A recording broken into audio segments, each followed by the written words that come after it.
What if the thoughts moving quietly inside your head aren't confined to your skull, but are doors opening somewhere else? Every time you imagine, remember, or dream, reality bends slightly, reshaping itself around the act of awareness. The line between inner and outer dissolves, revealing that what you think might be what another world lives through. Perhaps consciousness isn't contained within you at all, but is a vast network of overlapping worlds, each thought creating ripples that become experiences elsewhere. Every choice, every fear, every fleeting vision, a crossing. You've walked through countless portals already. You just didn't realize the handle was your own attention. You think a thought, and it seems harmless, a small ripple in an invisible pond. Yet, what if every thought you have is an event, not inside your brain but somewhere beyond it? Imagine that thinking itself is not a process occurring within you, but a passage through you, a corridor consciousness uses to move between worlds. The mind, then, is not a container, it's a door. Every time you focus on something, you alter the texture of what's real. You may not notice the shift, but it happens in the way air changes before a storm, or how silence hums before a voice emerges. Each thought is a subtle rearrangement of existence, a vibration that pushes the boundaries of what you call here. Science may call it electrical activity, neurons firing in patterns. But what if those patterns are more than biological echoes?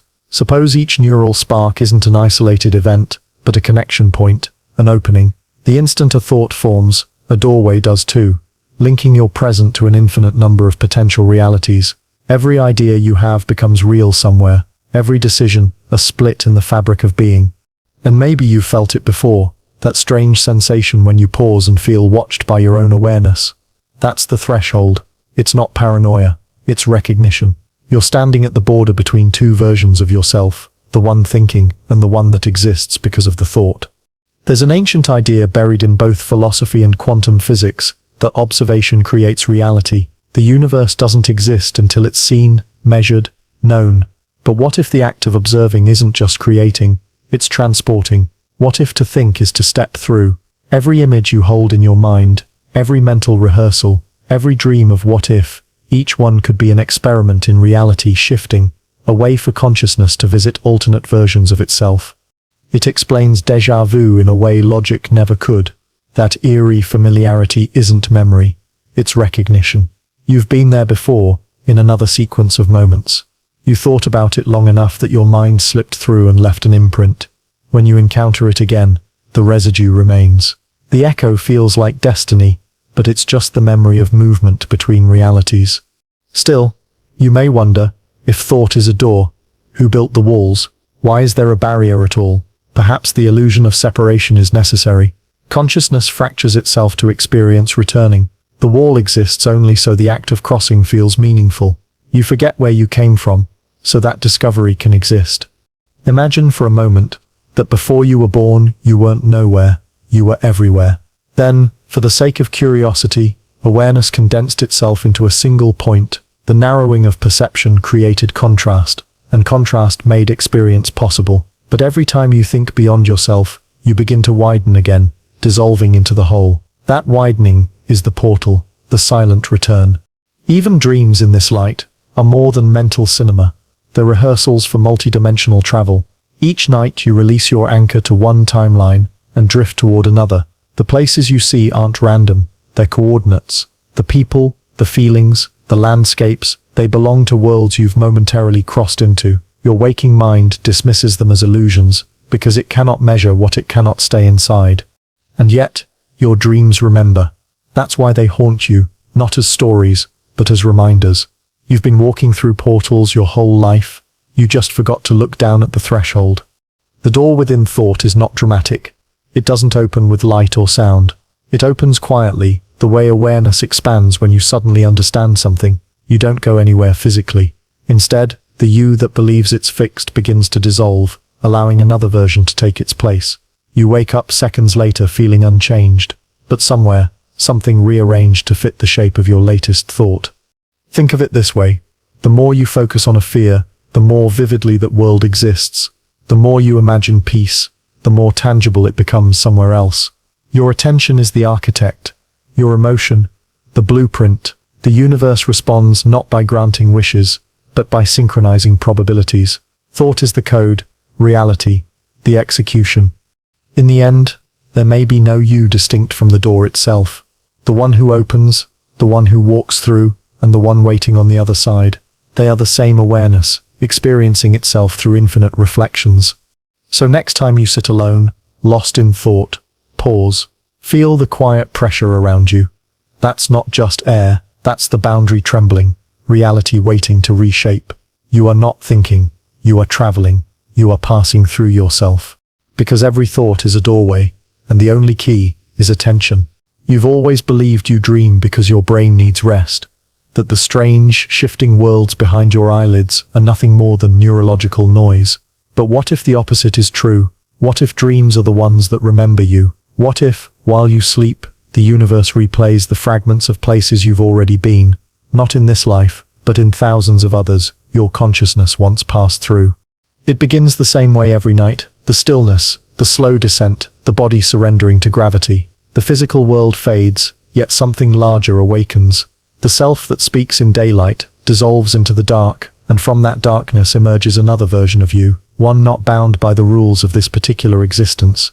There's no need for air, language, or reason. You exist as awareness alone, drifting through doorways that open without hinges, where everything you've forgotten still breathes.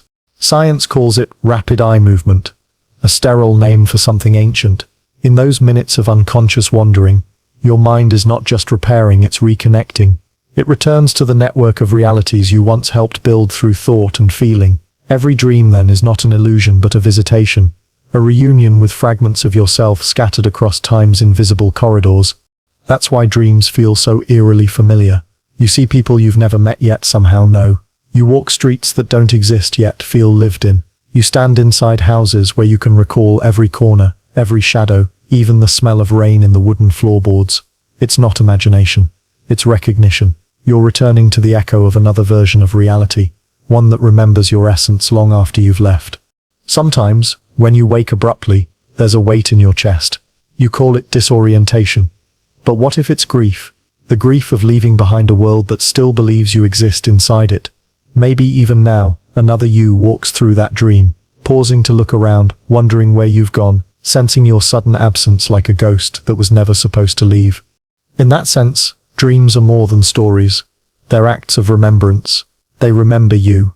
They remember every lifetime you've ever touched, every thought that opened another possibility. They are the language of the multiverse whispering, "You're not confined, you never were." Think about the strange way time behaves in dreams. Elastic, inconsistent, yet perfectly coherent while it lasts. Minutes stretch into hours, days collapse into seconds. It's as if time itself bends to accommodate memory, not chronology. Because dreams don't measure duration, they measure resonance. They place you where your energy still lingers, and sometimes they pull you toward the realities that need you again. Worlds flickering at the edge of existence, waiting for your awareness to make them real once more. And haven't you felt it before? That moment when a dream lingers into waking, a scent, a sentence, a color that shouldn't exist but does for a heartbeat. It's the residue of crossing. Your consciousness hasn't fully returned yet. Part of it is still there, listening. The veil doesn't close instantly. It shivers, holding both worlds in balance for a second too long. That second is sacred. It's proof that your dream remembers you even after you've stepped away. You might ask, if dreams are portals, why do they fade so quickly? Why do their details slip like water through your fingers? Perhaps forgetting is the toll for traveling between realities. The human brain, bound by linear time, can't hold the shape of infinity for long, so the dream dissolves to protect your sanity. You remember just enough to wonder, never enough to understand. The mystery remains, so that the journey continues. Yet there are exceptions, lucid dreams, where the dream itself becomes aware of you. Those moments aren't just control, they're communication. The dream recognizes the dreamer, the boundary thins. You realize that the landscape responds to emotion, that the sky shifts color when you feel joy, that time halts when you stop believing in it. In that instant, you're not observing a dream, you're co-creating with it. Consciousness meets itself halfway, and the illusion of separation falls apart. Perhaps that's why ancient mystics treated dreams as gateways to enlightenment, not entertainment. They understood that sleep wasn't an escape, it was a return. To close your eyes was to open another kind of vision, one that sees without eyes and remembers without effort. The physical mind sleeps, but the eternal one awakens, remembering not just who you are, but where you've been when you weren't human at all. Sometimes, that awareness flickers through nightmares. The terror isn't random. It's recognition distorted by distance. You're encountering energies unresolved, emotions unhealed, from versions of you still echoing in other realities. The monsters you run from may simply be your own forgotten fears, wearing forms borrowed from the darkness that shaped them. But when you face them, when you look into their hollow eyes, they vanish, because awareness cannot fear itself once recognized. Maybe that's the purpose of dreaming, to remember yourself across countless mirrors until the separation no longer fools you. Every night, you die a little. Every morning, you're reborn as a slightly altered version, sculpted by the places you've wandered through in silence. So the next time you wake from a dream that clings to you, a place you can't shake, a voice you can't forget, don't dismiss it. Sit quietly, let it wash over you. You're not recalling fiction, you're listening to memory. The dream hasn't ended. It's waiting for your next descent, waiting for the moment you close your eyes again and let the portal reopen. Because in the end, it's not you who dreams. It's the dream that dreams of you over and over, until you finally remember where you came from. There is something that links the seen and the unseen. Something delicate yet infinite. A bridge that connects thought to matter, dream to waking, you to everything else. That bridge is consciousness.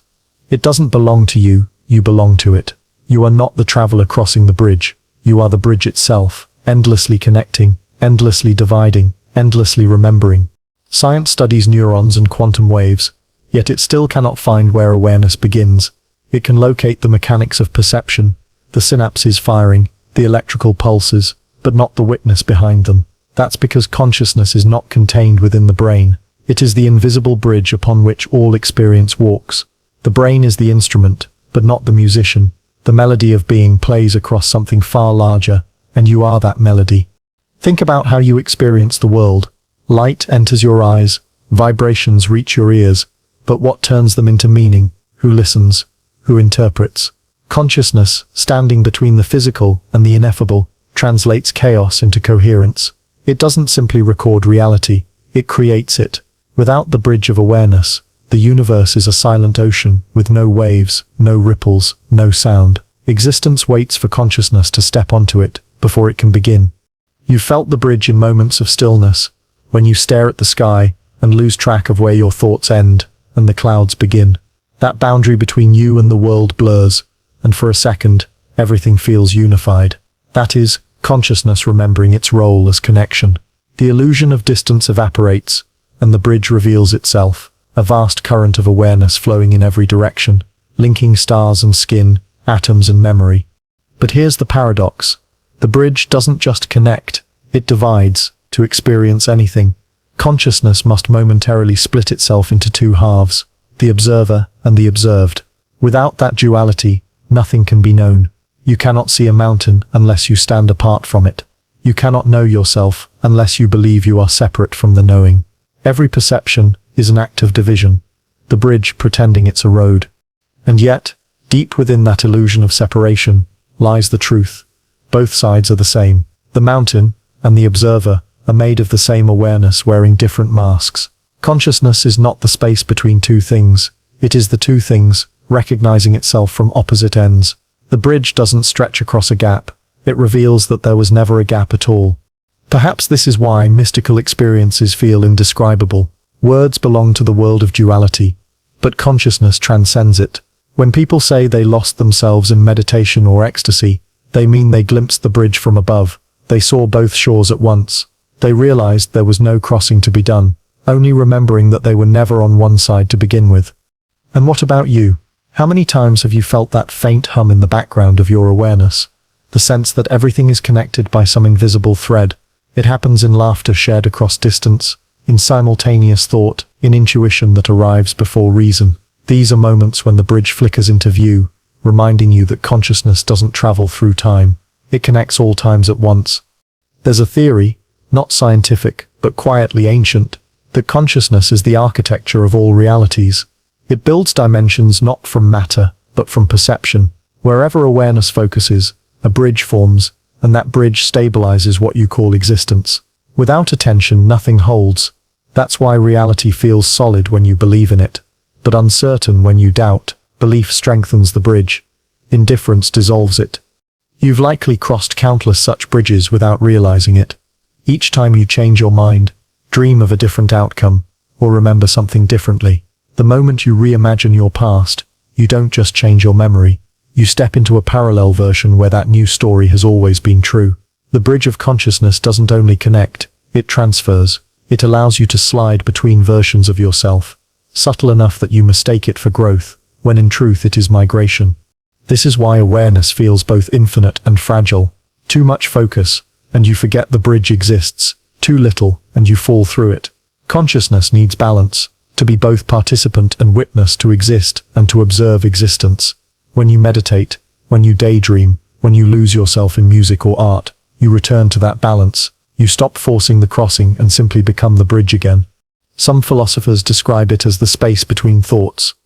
Others call it the eternal now, but all point to the same realization. Consciousness is not an event, not a product of the mind, but the stage upon which all events appear. Without it, no reality can manifest, and within it, every possible reality already exists, waiting to be perceived. Even death in this light is not an ending but a transition across the same bridge you've crossed 1,000,000 times before, from waking to dreaming, from body to awareness, from here to elsewhere. Consciousness doesn't travel forward, it expands sideways, unfolding into dimensions your physical mind cannot yet hold. So, if you ever wonder where you truly are, in this world, that dream, or somewhere between, remember you've never really left the bridge. You are the bridge. You are the connection between every possible version of reality that has ever existed, and the witness that allows them to be known. In the silence that follows thought, listen carefully. That faint vibration you feel, that's not your heartbeat. That's the hum of connection, the resonance of infinite worlds aligning. Consciousness is speaking to itself through you, whispering across the span of eternity. You were never separate. You were always crossing. And the bridge? It never ends, because you are still walking, and always have been. The universe you see isn't the universe that exists. It's the one your perception allows. Every sound, every color, every emotion you experience is filtered, translated, reconstructed by your mind into something it can understand. What you call reality is not out there waiting for you to witness it. It's being generated in real time, built out of interpretation. The world is not seen, it is made. You've been taught to think that perception is passive. Light enters your eyes, sound waves reach your ears, and the brain decodes them. But perception is not decoding, it's creation.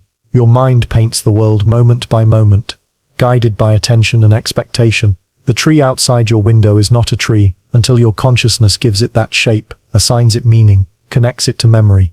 Without awareness, even the tree dissolves back into the quantum fog from which all possibilities emerge. This means that every observer lives in a slightly different universe. Two people can look at the same sunset and see entirely different skies. One sees beauty, the other sees loss. The colors are not the difference. Consciousness is. Reality bends through the lens of interpretation, and that bending is what gives it form. In that sense, the universe you inhabit is personal, private, and self-sustaining, a reality built exclusively for you. Neuroscientists say that 90% of what we perceive is prediction, the brain guessing based on patterns it already knows. You don't truly see what's there, you see what your mind expects to be there. The remaining 10%, raw sensory input, is so chaotic that the brain smooths it into coherence. The world then is not a photograph, it's a painting your mind edits continuously, filling gaps with imagination. That imagination, unnoticed, becomes structure, becomes world. This is why perception is powerful. When you change the way you see, you don't just change how you feel, you change the world itself. Think of the placebo effect. People heal not because of the pill but because of belief. The brain reconfigures the body to match perception. The chemical composition of belief becomes indistinguishable from reality. In that instant, imagination is not fantasy, it's architecture. And so, when you perceive love, compassion, fear, or danger, you are not simply responding to reality, you are constructing it. The feeling becomes the blueprint for what unfolds next. The nervous system doesn't distinguish between the imagined and the real, it reacts to both as truth. That means your thoughts, your quiet, invisible perceptions, are the raw material from which the universe keeps being rebuilt. Consider this: when a group of people share a perception, a collective world emerges. Language, culture, morality, all built on shared imagination. Societies persist because people agree on the same illusions long enough to call them truths. Money, time, borders, fame, none of these exist independently. They exist because enough minds perceive them as real. When collective perception stabilizes, illusion becomes infrastructure, the invisible turns into history. Now imagine what happens when perception fractures. When people stop agreeing on what's real, worlds begin to split. The bridge between them weakens. Reality becomes a set of parallel stories that no longer overlap. We see this even now. Multiple realities coexisting within the same planet, each built by what its people choose to believe. From that perspective, perception isn't just personal, it's political, cosmic, and existential all at once. But let's return to you, the perceiver, the one who stands at the edge of experience and names it real. If your perception builds your world, who builds you? The same principle applies inward. You see yourself the way your awareness perceives you. The image you carry, confident or broken, worthy or unworthy, becomes the world you live in. Identity is not discovered, it's constructed, constantly rewritten by the gaze of consciousness observing itself. This might sound abstract until you remember how easily perception alters reality in dreams. There, belief alone determines truth. If you believe you can fly, you fly. If you believe you're trapped, walls appear. The dream bends to perception instantly. Waking life moves slower, but it follows the same law. Change the story you believe, and the world rearranges to accommodate it. That's the secret mystics understood. Enlightenment isn't seeing a new world, it's perceiving the same world differently. The door doesn't appear when you seek it. It's been open the whole time. Your mind was simply looking elsewhere. Perception is the ultimate creative act, and awareness is its brush. Quantum physics whispers a similar truth. Particles remain undefined until observed. Observation collapses potential into actuality. That means the universe doesn't exist in any fixed state. It exists in infinite possibilities until perception selects one. You are not living in the universe. The universe is unfolding through your perception of it. But perception can also deceive. When awareness narrows, the bridge between worlds collapses. You begin to mistake your version of reality for the only one. You defend it, protect it, even fight for it. And yet, beneath all those conflicting perceptions, lies one silent truth. Awareness itself, the formless perceiver that builds all forms. When you identify with perception alone, you become lost in the worlds you've built. When you remember you are the awareness behind perception, you realize you were never trapped in any of them. So tonight, when you close your eyes, notice the way darkness shimmers behind your eyelids. That shimmer isn't empty. It's the unformed world, waiting for perception to sculpt it. The faint image that arises, a memory, a face, a place, is creation beginning again. The act of seeing gives it birth. Reality is not a stage where you perform. It's a canvas that responds to the painter's gaze. And you, the perceiver, are both the artist and the art, endlessly recreating the universe in your own reflection. Perhaps that's why ancient teachers said, the world is illusion, not because it doesn't exist, but because it exists only as perception does, real while you look, gone when you turn away. Look again. The world rebuilds itself each time you do. Sometimes you wake up with a feeling that doesn't belong to this version of you. A sudden sadness, a joy without reason, a memory you can't place. You dismiss it as mood, fatigue, or imagination. But what if it's something else? What if, for a brief moment, you've tuned into another version of yourself, one that made different choices, walked another path, lived another story? What if those feelings are echoes, traveling through the hidden corridors of consciousness, reaching you from realities that exist alongside your own? Physics once imagined the universe as a single expanding sphere, but now it whispers of multiverses, infinite versions of reality, each one branching from every decision ever made. You turned left instead of right, somewhere else you didn't. You spoke instead of staying silent, in another world. That silence became destiny. Every choice splits existence like light through glass, scattering infinite rays of possibility, and within each ray lives another you, born from the ripple of your decisions. But these aren't strangers. They are reflections, subtle variations of the same consciousness exploring every potential path at once. You, as you are now, are just one expression of something far vaster, something that exists beyond individuality, The human mind experiences time as a line, but consciousness experiences it as a web, interwoven strands of what could be, what was, and what might still occur. Those strands vibrate, and sometimes they hum in harmony. That hum is what you feel when déjà vu brushes your spine, or when a thought enters your mind that feels borrowed. Imagine for a moment that every time you dream, you dissolve back into that network of possibilities, that the you who walks through dreamscapes isn't the same one who wakes up, but a nearby self returning home through memory. The boundaries between versions blur, and fragments slip through. You bring back emotions without context, memories without events, and sometimes even intuitions that prove true later, not because you predicted the future, but because another version already lived it. The mind struggles to explain this without breaking its own logic. It clings to linear cause and effect, yet the deeper you look, the less linear anything becomes. Electrons exist in multiple states until observed. Consciousness may not be different. Observation collapses possibility into experience, but the unchosen possibilities don't vanish. They continue elsewhere. The observer doesn't create the world. It chooses which version to inhabit. The rest remain, humming softly, echoing through the walls of awareness. Have you ever stared at your reflection and felt it wasn't perfectly aligned, like the you looking back was thinking something you weren't? That uncanny flicker isn't madness, it's recognition. For an instant, two versions of you are aware of each other through the mirror's thin glass of existence. The mirror doesn't just reflect light, it reflects time, showing how many selves you've been and how many still wait to be seen. Sometimes, these echoes reach you in small ways, a sudden familiarity with a place you've never been, a phrase on your tongue before someone speaks it, a gut feeling that saves you from harm. These aren't coincidences, they are resonances, alternate selves brushing against your timeline, leaving warnings or reminders in the only language consciousness knows. Intuition, you call it instinct, but it might just be memory from another life you're still living somewhere else.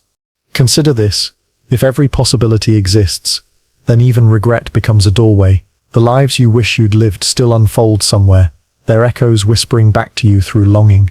When you miss a version of your life that never happened, you're not imagining, you're remembering sideways. The ache of what if is not emptiness, it's communication. Somewhere, another you is wondering what became of this world, this you who walked the other path. And maybe that's why certain moments feel predestined. Two realities brushing close enough that their timelines synchronize. You meet someone for the first time, and feel ancient recognition. You stumble into a place that feels like home. For a breath, the walls between worlds thin, and both versions of you remember each other. Then the veil closes, and you return to the illusion of singularity, a self pretending to be whole while being infinite. This multiplicity of self doesn't dilute identity, it deepens it. You are not one person, you are a constellation of selves, each orbiting a shared center, awareness itself. The mind craves definition, but consciousness craves experience, and it will fracture into infinite forms to know itself fully. Every joy and sorrow you've ever lived feeds the collective memory of all your versions, enriching the total being that you truly are. Even death, in this context, loses its meaning. When one version of you ends, countless others continue. The echo doesn't stop. It simply changes tone. Consciousness keeps speaking in 1,000 languages of existence, none more real than the other. You are the sound moving through all of them, not the single note mistaken for permanence. So when you feel lost, or when you grieve who you might have been, remember this. Nothing is ever lost. Every version of you continues somewhere, exploring the paths you could not walk, and they too think of you, the one who stayed behind, the one who wonders what might have been. The silence between thoughts sometimes carries faint signals from those worlds. If you listen closely, in meditation, in twilight, in the quiet after dreaming, you can almost hear it. The pulse of other lives, the murmur of selves you'll never meet but always are. They are not gone. They are you, in another direction. The multiverse doesn't separate. It harmonizes. The chorus of your alternate selves never stops singing. You are the echo and the source, the sound and the silence between it. And maybe, when you finally awaken beyond this single world, you subtly realize you were never one at all. You were always a reflection spread across infinity. Every version calling to every other, trying to remember the same forgotten truth. That all of them were always the same you. There exists a line so thin that you've crossed it 1,000 times without ever realizing. The boundary between what you think and what reality becomes.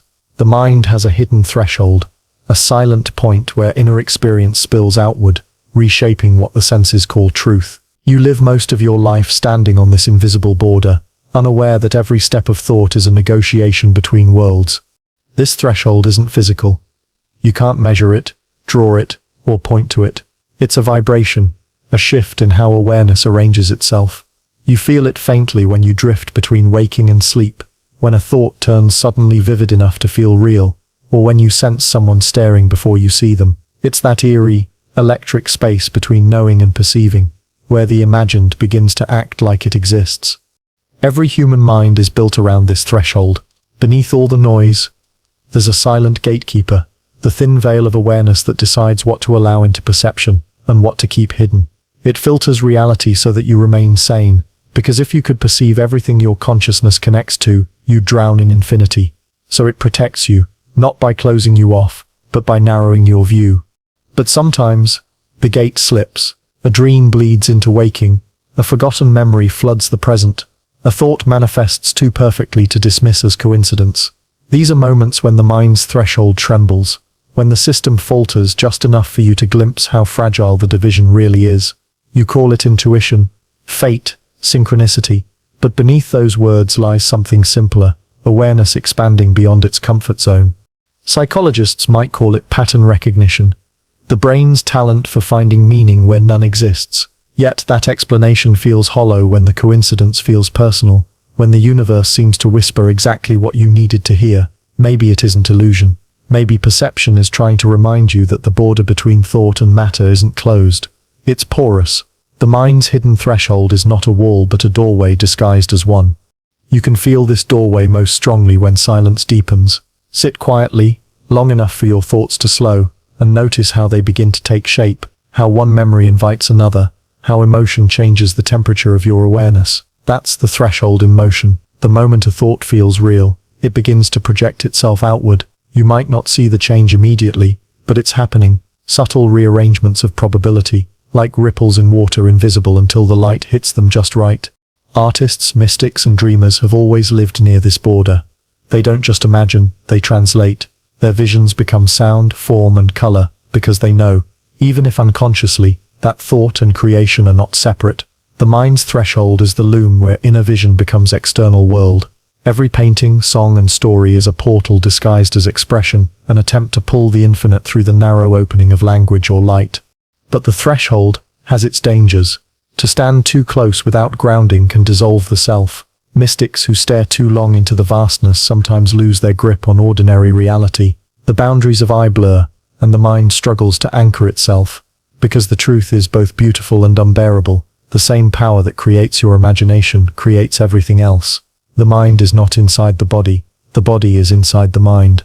Imagine your consciousness as a vast ocean. The self you know, your name, your memories, your routines, is a small island floating on that sea. Beneath it lies the threshold, where the sand meets the water, where identity dissolves into something endless. That edge is always shifting. When you meditate, dream, or lose yourself in awe, the tide rises, the island shrinks. You begin to remember you were never separate from the sea. And sometimes the sea rises on its own, during tragedy, love, or profound change. You catch glimpses of meaning so overwhelming that logic fractures, the mind expands, and you realize that the thoughts you believed were private are actually shared, that everything thinks through everything else. The threshold opens wider, and for a heartbeat, you feel infinite. Then it closes again, because infinity cannot fit inside a single heartbeat. That closing isn't punishment. It's mercy. You return to the smallness of self, so that existence can continue its game, exploring limit after limit, boundary after boundary. The threshold exists, so that discovery can remain possible. Without it, everything would already be known, and the wonder of remembering would vanish. You cross this line daily without noticing. When an idea becomes inspiration, when emotion becomes action, when thought becomes event, that's the threshold functioning. You move between dimensions constantly, translating inner vibration into outer expression. You may think you're only reacting to the world, but most of the time, the world is reacting to you. Every invention, every revolution, every story began when someone stood too close to their own mind's edge and refused to step back. They stared into the blur between real and imagined until something on the other side blinked back. That exchange, that silent recognition, is the secret heartbeat of creation. Perhaps that's what enlightenment truly is. Not escaping the threshold, but learning to walk it without fear, to exist between worlds, awake yet dreaming, individual yet infinite, and to recognize that the mind's boundaries are not prisons but invitations. So, the next time you feel a strange coincidence, a vivid intuition, or a flash of déjà vu, pause. You've just touched the line again. The place where thought turns to form. It's not outside you, it is you, the part of consciousness that constantly translates the invisible into the visible. You are always standing at that edge, between thought and world, self and universe, silence and sound. You just rarely realize that the threshold you fear crossing is the one you were born to guard. You think awareness is light, the pure, steady glow that lets you see. But what if awareness, like light, cannot exist without shadow? What if behind every conscious moment lies an equal darkness, the unseen, the unremembered, the unnoticed, quietly shaping what you believe is real? You live in a world built by attention, yet most of that world remains hidden behind it. Those unseen shapes, those silent movements, they are the shadows behind awareness. From the moment you wake, your mind filters billions of sensations. You hear only a few sounds, see only what your eyes choose to focus on, think only what fits the narrow frame of your conscious story. The rest, the vast remainder of reality, slides into shadow. But shadow doesn't mean absence, it means containment. Everything you don't perceive doesn't vanish. It waits, it breathes in the darkness, just behind your knowing, whispering through dreams, instincts and déjà vu. Psychologists call it the unconscious. But that word feels too clinical. The truth is deeper. It's not a hidden storage room in your brain. It's another dimension of being, a place where time folds and memory listens.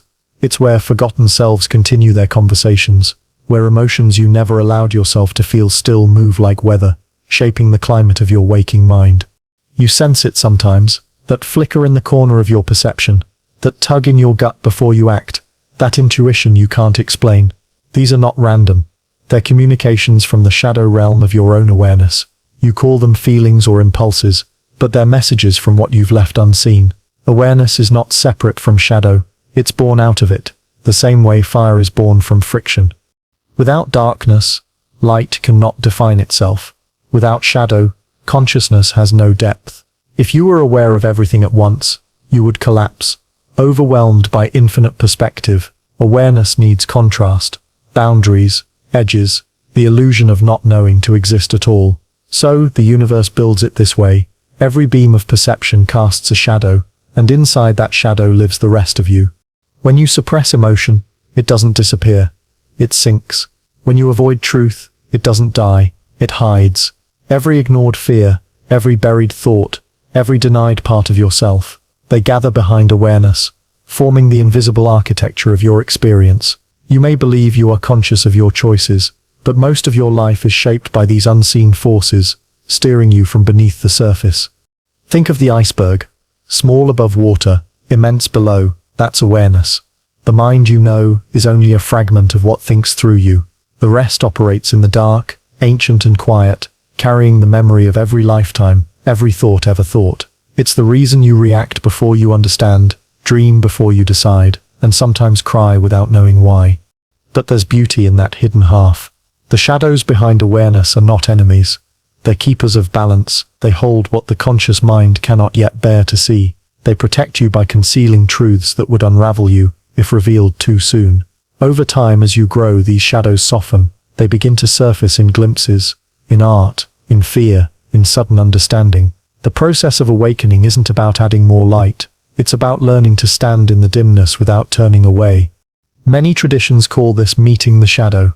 It's not confrontation, it's reunion. The moment you stop judging your own darkness, you begin to see how awareness was never pure light to begin with.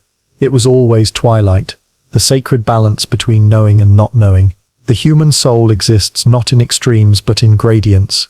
The divine hides in half-light. That's why the most transformative moments in life, loss, heartbreak, solitude, feel like descending into darkness. You're not being punished, you're being expanded. Awareness widens when the surface cracks. In those depths, the shadows speak clearly, reminding you of everything you tried to forget, the mistakes, the desires, the unspoken truths. They don't haunt you to hurt you. They call you home. Every time you face a fear, a fragment of the shadow becomes light. Every time you deny one, the shadow thickens. Awareness grows not through avoidance, but through integration. When you finally stop dividing yourself into good and bad, light and dark, something astonishing happens. Perception deepens. The mind stops fighting itself. The shadow behind awareness becomes its foundation instead of its fear. Even at the cosmic level, this principle remains. Black holes, the universe's densest shadows, are not dead zones but wombs of creation. They swallow light, only to recycle it into new forms. In the same way, the darkness within you digests experience, breaking it down until it becomes wisdom. Nothing is wasted. Even pain becomes sacred fuel for understanding. So, the question isn't how to escape shadow, but how to listen to it. What is your unconscious trying to tell you through your dreams, your triggers, your inexplicable emotions? What patterns keep repeating, asking to be seen? Every time you turn your awareness toward what you once feared, the universe expands its map of itself, because through you it learns to illuminate more of what it is. Maybe enlightenment was never about dissolving the darkness, but about realizing it was light misunderstood. And maybe awareness itself, that bright, steady flame you trust so much, isn't the whole of you at all. It's just the visible part of a much larger presence, a consciousness that spans both light and shadow, endlessly exploring itself through contrast. The next time silence feels heavy, or a dream unsettles you, or memory pulls you towards something you can't name, don't resist. The shadow behind awareness is moving again. It's not coming to harm you, it's inviting you to see. Because without the unseen, there would be nothing left to awaken. What if nothing truly exists until you look at it? What if attention isn't just a mental act, but the very force that constructs the world? You've been told that reality is objective, that it stands firm whether you're here or not. But maybe existence itself is participatory, a symphony that only begins when the listener arrives. In this sense, attention is not passive, it's generative. It builds, it animates, it breathes life into the lifeless. Wherever your attention goes, reality follows. Think of the times you've fallen in love, how the smallest gestures, a glance, a sound, became sacred. Your focus made the ordinary luminous. Now think of the times you ignored something until it vanished. The friend who drifted away, the dream that dimmed, the feeling that died quietly. What disappeared wasn't erased by time. It was abandoned by attention. You are that key. You're not just a participant in this cosmic experiment. You are the experiment. Your consciousness is the observation that keeps the universe from dissolving into chaos. The universe might be doing the same. It doesn't exist in completeness, waiting to be discovered. It blooms selectively wherever attention lands, like frost forming on glass, tracing patterns only where awareness touches. The rest remains potential, unrealized, silent, waiting for a witness. Quantum physicists have long puzzled over this. In experiments like the double slit, particles behave like waves, infinite possibilities, until observed. The moment someone pays attention, the particle chooses. Observation collapses probability into reality. It's as if the universe responds to awareness itself, as though attention is the key that turns potential into fact. Most people scatter their attention, split it across noise, devices, and memory. They don't realize that every fragment of awareness is currency, and whatever receives it becomes richer. Corporations know this. Religions know this. Even dreams know this. The battle for your attention isn't about distraction. It's about creation. Whoever controls your attention controls the version of reality you live in. But attention is a double-edged power. It doesn't discriminate between light and dark, joy and fear. Whatever you feed it, grows. The more you attend to worry, the more reality arranges itself to confirm your fear. The more you attend to possibility, the more doors appear. Life bends not to what's true, but to what's noticed. Attention is not the same as focus. Focus narrows, attention illuminates. It doesn't just aim, it transforms. It's the reason meditation works, the reason prayer works, the reason art feels alive. When attention gathers and lingers, something impossible happens. The invisible becomes visible. You bring order to chaos, shape to energy, meaning to matter. Have you noticed how a place changes when you simply look at it differently? A neglected street becomes beautiful when you slow down. The sound of rain becomes music when you listen deeply, the same scene transformed, not by the world but by your attention. You could say that attention is the universe's way of seeing itself. Through you, reality becomes aware of being real. You are not the observer looking at creation. You are creation observing itself. That's why, when you stare at the night sky, there's a moment when the stars seem to stare back, because they do. The gaze is reciprocal. Awareness mirrors awareness, collapsing the distance between observer and observed. But what happens when you withdraw attention entirely? When you stop looking, stop caring, stop believing, the world dims, opportunities fade, even parts of your identity begin to dissolve. Depression in this sense is not merely emotional pain, it's a famine of attention. The self begins to starve from lack of inner witness. To heal, you don't need new truths, you need new attention. To remember yourself, you must look again. This is why ancient spiritual teachers spoke so reverently of presence. Presence is not a virtue, it's a physics. It's the act of aligning your awareness so completely with the moment that nothing unreal survives. When you give your full attention to now, illusions collapse. Regret, anxiety, resistance, all depend on divided attention. When you are fully here, there's no room for what's not real. The same principle applies in everyday life. When you give attention to kindness, kindness multiplies. When you give it to envy, envy becomes the lens you live through. The world mirrors the direction of your gaze. Reality doesn't tell you what it is, it asks what you're looking for. Think of monks who meditate for hours, gazing at a single flame.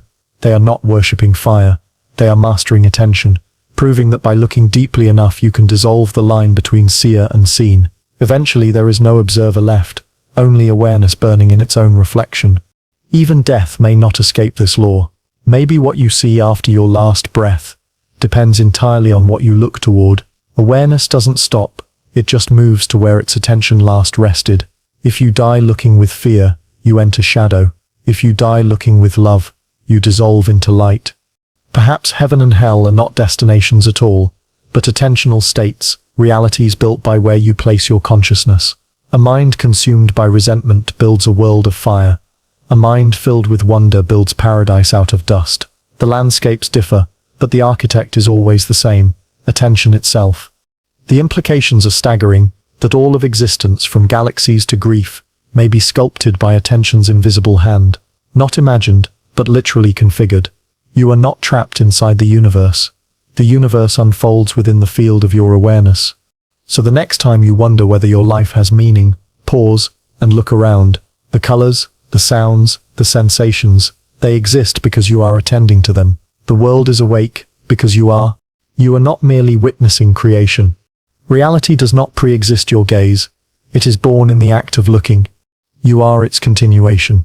You've always been told imagination is the opposite of reality, that it belongs to children, to dreamers, to the ungrounded. But what if the opposite were true? What if imagination isn't an escape from reality, but the blueprint for it? What if every structure, every invention, every love, and every fear began first as a flicker of thought? A picture in the dark that insisted on existing until the world rearranged itself to match. Imagination is not fantasy. It's the universe rehearsing itself through you. Every imagined scene is a prototype, every vision a seed. You may believe you're only daydreaming, but on another level of existence, those dreams are building. They're sculpting the unseen into form, one thought at a time.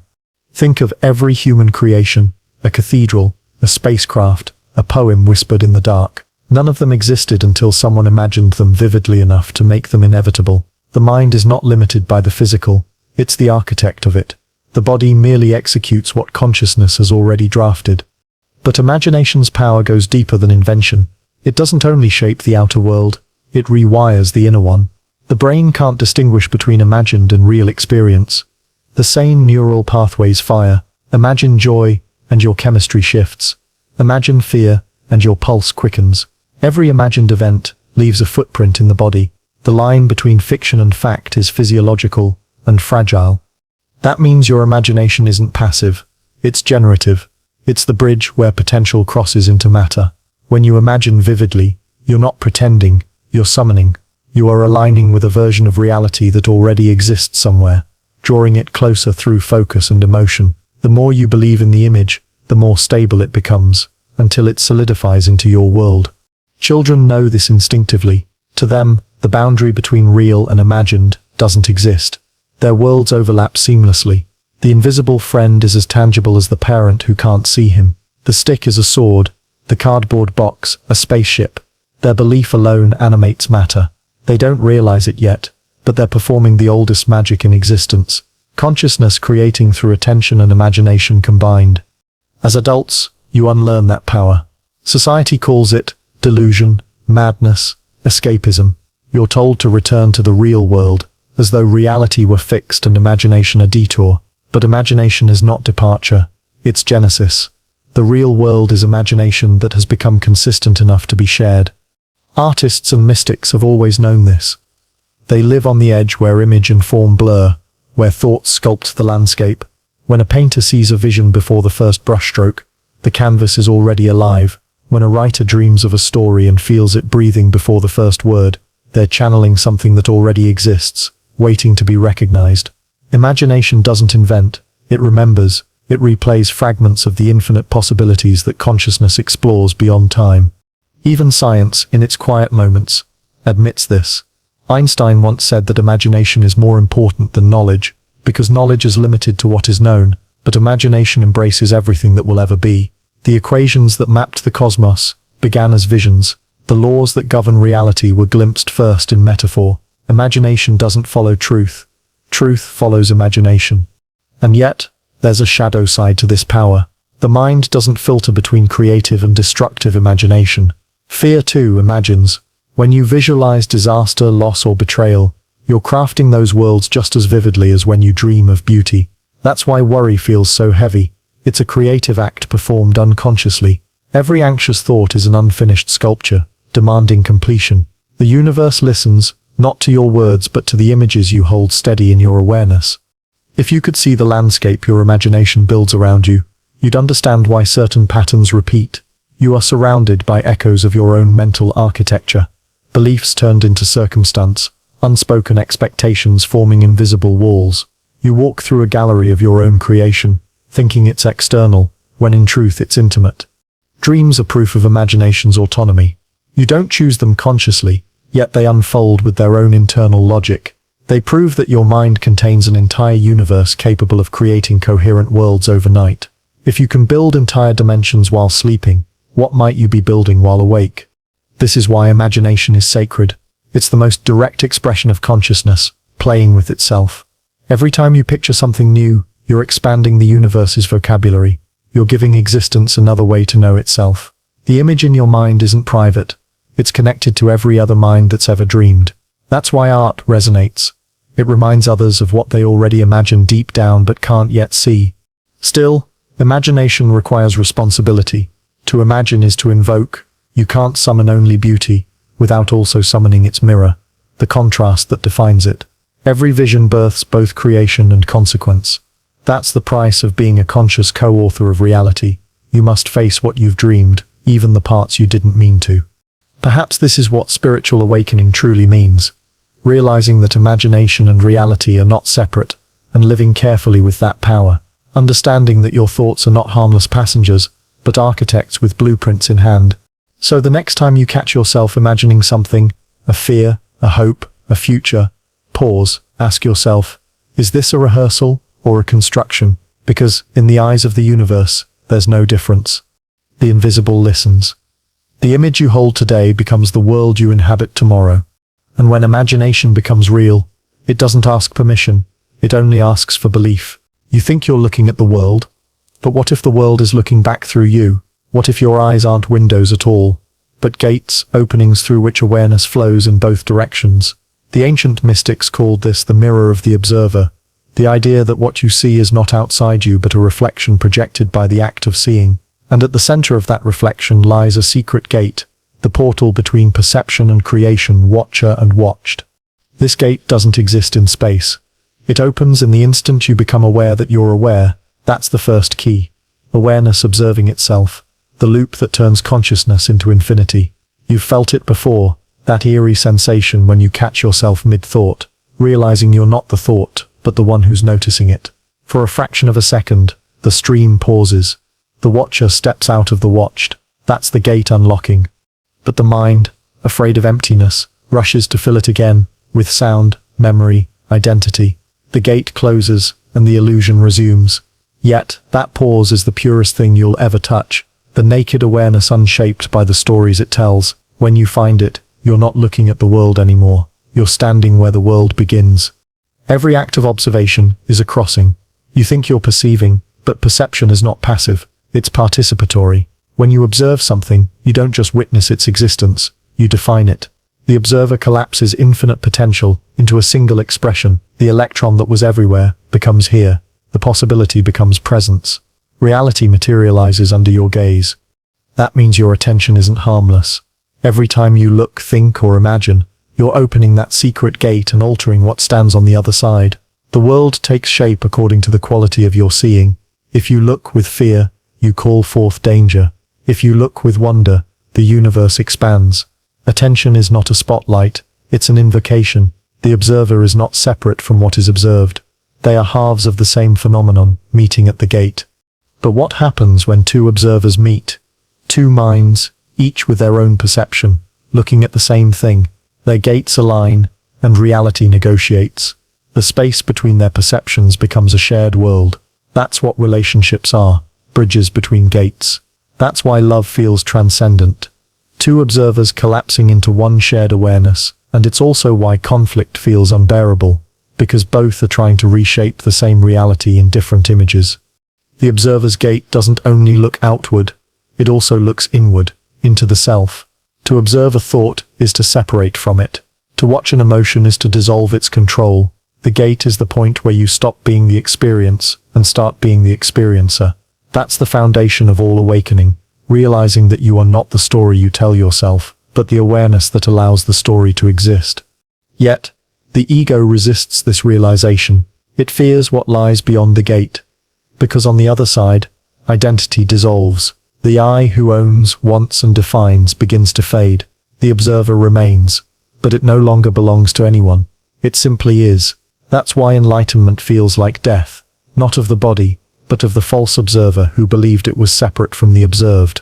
Science hints at this mystery too. In quantum physics, the act of measurement changes the outcome. But what counts as a measurement? Is it a machine, a human, or awareness itself? Some theorists suggest consciousness is the missing variable. That observation is not physical detection but participation in being. The observer doesn't watch reality, it completes it. Without the gate of consciousness, the universe remains half-formed, potential waiting for presence. So, what happens when the observer turns its gaze upon itself completely, not outward, not inward, but into the act of observation itself? The gate opens in both directions at once. Time pauses, the loop collapses. Awareness sees that it was never inside or outside anything. It was both, endlessly mirroring itself into existence. This is what the mystics called the void that knows itself. It's not nothingness, it's everything before division. When you glimpse this, even briefly, life changes. You no longer seek meaning in events, because meaning itself becomes transparent. The gate doesn't show you answers, it shows you origins. You realize the world was never happening to you. It was happening as you. Still, this realization doesn't mean abandoning the world. The gate isn't an escape, it's a return. Awareness moves through form, not to reject it, but to know itself through it. The observer incarnates as the observed to experience the joy of forgetting, so that rediscovery can exist. Each moment of clarity is the gate swinging open again, consciousness remembering itself for a heartbeat before closing the door and pretending once more to be human. There's a reason moments of awe feel sacred. When you stare at the ocean, the stars, or another person's eyes, the boundary between observer and observed begins to blur. That blur is the gate opening. You feel something looking back, not metaphorically, but truly. Existence, aware of itself through you. You and the universe sharing the same glance. And yet, you don't need cosmic moments to find it. Even now, reading these words, awareness is watching awareness. The act of noticing that you're noticing is the doorway itself. That's all awakening ever is. The recognition that the observer is not somewhere else, not something to reach. It's the constant background of every experience, hidden in plain sight. When you find that quiet stillness behind thought, that unchanging witness, stay there, even for a breath. You'll see that the world around you flickers slightly, as though reality itself is exhaling. That flicker is the shift, the brief reminder that you've stepped beyond the illusion of separation. You've walked through the secret gate, into the infinite field of being where you began, and where you'll return. And maybe that sips the true purpose of consciousness. To wander endlessly between the seen and the unseen, forgetting and remembering, closing and opening the gate, so the universe can keep discovering what it looks like from both sides. Close your eyes for a moment. The world doesn't disappear, it changes address. The external dissolves, but the inner begins to expand, revealing a depth that feels both infinite and intimate. You see nothing, and yet, within that nothingness, images bloom, memories, possibilities, fears, colors that never existed outside of you. That's where inner vision lives, the dimension behind sight, where the universe paints with imagination instead of light. This inner world isn't just fantasy, it's architecture, the mind's cathedral, layered with symbols, sensations, and forgotten echoes. Every thought you've ever had has left an imprint there. Every emotion carved a shape, every memory built a corridor. You walk through these halls every night in dreams, unaware that you're visiting a place more vast than the physical cosmos. Because while the outer universe stretches outward into galaxies, the inner one stretches inward into awareness, and inward has no limit.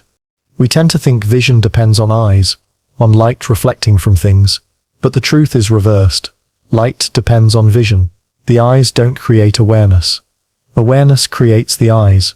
What you call seeing is simply consciousness interpreting vibration into form. It's why you can close your eyes and still picture your room, your friends, your past. The mind doesn't need light. It is light, refracted inward. Scientists once dismissed imagination as random firing in the visual cortex, but brain scans reveal something astonishing. The same neural networks activate whether you're seeing something or imagining it. The distinction between perception and inner vision is a matter of degree, not kind.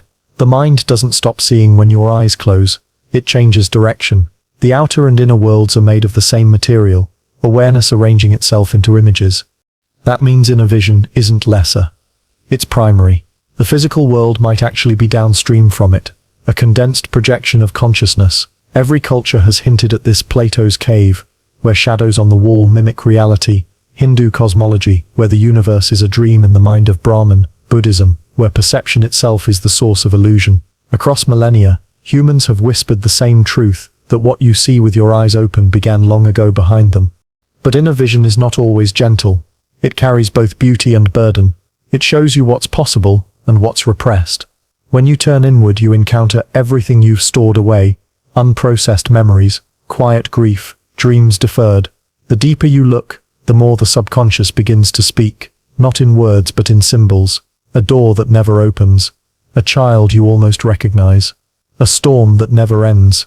These aren't meaningless, they're messages, coded in the language of inner sight.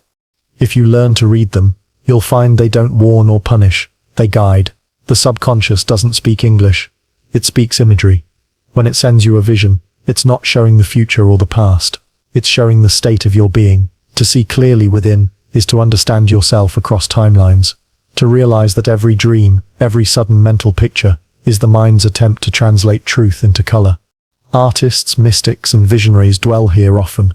They don't just create, they retrieve. They descend into that inner dimension to bring back what others can't yet see. The visionary doesn't invent, they remember. They pull images from the deep architecture of consciousness and rebuild them in the outer world. That's why art feels familiar, even when it's strange. It's recognition. Someone else saw what you forgot. But the inner world can also trap you, because when vision turns inward without awareness, it becomes illusion. You start mistaking every image for truth, every emotion for prophecy. The mind begins to spin its own labyrinth, and you lose the exit. This is why balance is sacred. The key is not to drown in inner vision, but to navigate it. To walk through the dream knowing it's a dream. To witness your imagination without being consumed by it. Meditation, at its core, is not silence, it's seeing. True meditation is opening the eye behind the eyes, perceiving the perceiver. When you meditate, the usual scenery fades, but new landscapes appear. Fields of light, tunnels of memory, shapes without names. These are not hallucinations, they are metaphors, the mind's way of rendering awareness itself visible. You're witnessing the architecture of consciousness in motion. Some describe seeing geometric patterns, mandalas, spirals, infinite symmetry. These aren't decorations, they're blueprints. They reveal how awareness organizes itself. The same fractal geometry seen in plants, galaxies, and neural pathways appears again within your mind, because they're all reflections of one pattern, consciousness folding upon itself, endlessly creating form out of formlessness. And sometimes, beyond even that, vision disappears entirely. You reach a place of perfect dark, not empty, but full. It feels like standing at the edge of existence, staring into the original womb of being. There, no image survives. The observer and the observed dissolve into the same silence. That's the final dimension of inner vision, when vision itself becomes aware that it's dreaming. Afterward, when you return, the world feels lighter, colors seem sharper, time moves slower, because now you know what you see outside is not separate from what you saw within. The flower, the sky, the stranger's eyes, they're all extensions of that same inner field, projected outward for you to rediscover. You realize that the world isn't just happening to you, it's being rendered through you in real time, by your own awareness. The dimensions of inner vision are infinite, and they expand each time you dare to look inward without judgment. You are the dreamer and the dreamed, the painter and the canvas, the mirror and the light it reflects. So tonight, when you close your eyes again, don't think of it as leaving the world behind. You're entering another one, equally real, perhaps even more so. And somewhere in that vast, silent expanse, the universe is watching through your mind's eye, waiting to see what you'll imagine next.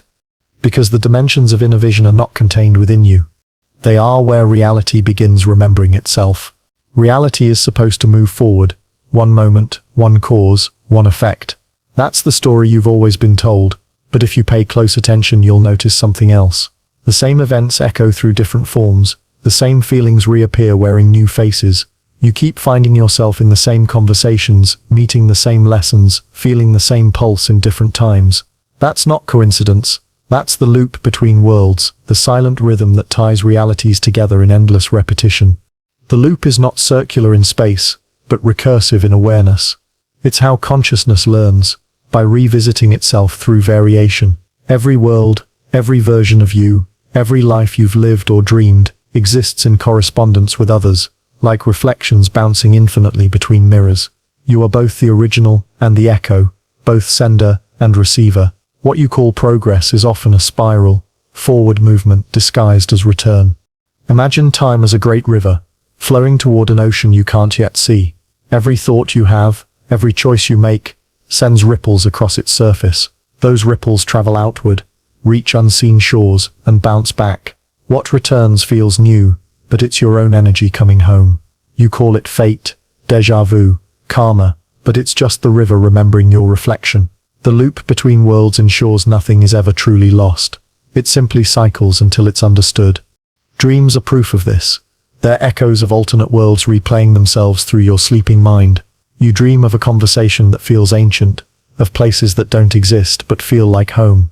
When you wake, those details fade, but the emotion lingers, because the loop doesn't end when your eyes open. Consciousness keeps looping, weaving fragments of one dimension into another. You've probably sensed it in those strange coincidences. The song that plays right as you think of it, the stranger who says what you were about to say. These are synchronization points, where the loops overlap, where one timeline brushes against another and recognition flickers through. The universe doesn't operate in straight lines.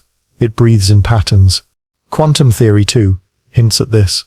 Particles that interact remain entangled forever, no matter how far apart they move. Change one, and the other responds instantly, as if distance doesn't exist. But perhaps it's not particles that are entangled. Perhaps it's moments. Perhaps awareness itself is bound to its reflections across infinite versions of reality, each one responding to subtle shifts in the others. In this way, the loop between worlds becomes a kind of feedback. Consciousness learning to refine itself through repetition. Every time you repeat a mistake, it's not failure, it's calibration. The lesson returns until it's absorbed. You aren't being punished, you're being perfected. The universe keeps showing you the same reflection until you recognize yourself within it. But this loop isn't only personal, it's cosmic. Civilizations rise and fall, only to rise again with different names. Stars are born, die, and are reborn as new constellations. Even galaxies spin in endless cycles, collapsing into themselves before expanding again. Creation is a breathing pattern. Inhale, exhale, birth, return. The world's loop because awareness does. Sometimes, during deep reflection or meditation, you might feel it, that vertigo that comes when you realize you've been here before, not in this body, not in this room, but in this moment of recognition. It's like standing at the center of a spiral staircase, looking up and down at infinite versions of yourself ascending and descending simultaneously. The sense of linear life collapses, and you realize that past and future are not endpoints. They are mirrors facing each other. The loop explains why certain relationships feel eternal. Some people reappear in every version of your story, not because of destiny in the romantic sense, but because their awareness resonates with yours. Together, you form part of the same pattern, drawn to the same crossings lifetime after lifetime. Each meeting is another chance to adjust the harmony, to balance what was once discordant. And yet, the loop is not a prison. You are not trapped in repetition. You are immersed in refinement. Each cycle holds more awareness than the last. The repetition isn't mindless. It's meaningful. Your consciousness remembering itself more clearly each time. But there's a paradox here. To step beyond the loop, you must see it fully. You must realize that even your attempt to escape becomes part of the same cycle. The moment you resist the pattern, it persists. Only when you stop fighting, when you recognize that you are the pattern, does the loop dissolve into flow. Acceptance breaks repetition. Awareness unstitches the circle. This truth appears in everything, in your thoughts, in your history, in the cosmos itself. The earth spins, the seasons turn, your breath rises and falls. Everything loops because looping is the only way infinity can experience motion. Even time itself may not be moving forward. It may be folding, layering, reflecting itself in waves. What you perceive as cause and effect might simply be the same moment viewed from different sides of the loop. And maybe this explains déjà vu, not a glitch, but a glimpse. The loop aligning for a heartbeat, giving you the sensation of having lived this before because, in another world you did. You are the echo remembering its origin. So what happens when you finally become conscious within the loop? When you see the pattern as it unfolds, the world slows. You stop rushing to arrive anywhere because you realize you've been arriving forever. You live differently, softer, less desperate, more awake. You begin to move in harmony with the rhythm, rather than against it. Perhaps enlightenment is not escape but synchronization, awareness moving in perfect step with the loop, no longer lost in its spin but dancing with it. Because when you truly see the pattern, it stops being a cage, it becomes music, and suddenly, everything that ever happened, every heartbreak, every victory, every face that ever returned, falls into place like notes in a larger melody. You were never meant to break the loop. You were meant to hear it sing. Every night, when your body sinks into stillness, something leaves. It isn't the dream alone. It's the you that dreams. You slip from one landscape to another without doors, without distance. The sheets hold a body, but the awareness that once animated it drifts outward, curious, weightless, remembering a freedom older than sleep. You call it imagination. The ancients called it the subtle body. Science, cautious and modern, calls it the lucid state. Yet none of these words capture the quiet astonishment of realizing that the self can travel elsewhere while the body remains behind. The truth is this: you have never been fully contained by flesh. Consciousness and habits form the way wind fills a sail, temporary, purposeful, but never trapped. When the daily mind quiets, the boundaries loosen. The self, no longer anchored by muscle or gravity, begins to wander the corridors of its own creation. These corridors look like dreams, but they are something deeper. Provinces of awareness, fields where thought and space trade places. At first you don't notice the departure, a floating sensation, a sudden image, the feeling of turning inside out. Then the familiar laws collapse, walls become memories, time folds into color, and you remember that where was always an illusion. Movement without distance, that is the nature of traveling elsewhere. You go not from point to point, but from focus to focus, each shift of attention opening a new world already waiting. Mystics across centuries have mapped this voyage. The Egyptians described the bar soul leaving through the crown of the head, tethered by silver light. The Tibetans wrote of dream yoga, where practitioners learn to remain awake while crossing between dimensions. Modern researchers speak of out-of-body experiences, measurable changes in brainwaves when awareness relocates. The language changes, but the phenomenon is constant. Consciousness is not confined. It extends, explores, experiments with distance until distance itself becomes meaningless. But what exactly is the traveler? It's not the personality, the one who worries, plans, and counts hours. That version stays behind, sleeping. The traveler is older, quieter, a current of perception that remembers every shape it has worn. When you drift beyond the body, you don't become someone else. You become more of what you've always been. The sense of I thins, yet awareness grows sharper. You see without eyes, hear without sound. Reality responds instantly to thought, because thought is the only substance left. This freedom can be terrifying. The first time you realize that intention alone moves you, the responsibility of creation becomes clear. There is nowhere to hide from your own focus. Fear builds form as easily as wonder does. The mind that travels must learn calm, the still compass that keeps the journey from fracturing into nightmare. That's why ancient initiates trained for years before attempting conscious travel. They understood that the outer cosmos is only as stable as the inner one. Some nights, you may find yourself soaring above cities that don't exist, or speaking to beings made of light, or walking through memories belonging to no one you know. These experiences feel symbolic because they are, the subconscious using form to translate truths too vast for language. You might visit the moment of your own birth, or glimpse futures branching like roots beneath your feet. You return to waking life with fragments, a sentence, a color, a piece you can't explain. But even fragments alter the fabric of who you are. Every journey leaves residue. The scent of another reality clings to you the next morning. You look at ordinary sunlight and sense its hidden layers. Traffic hums differently.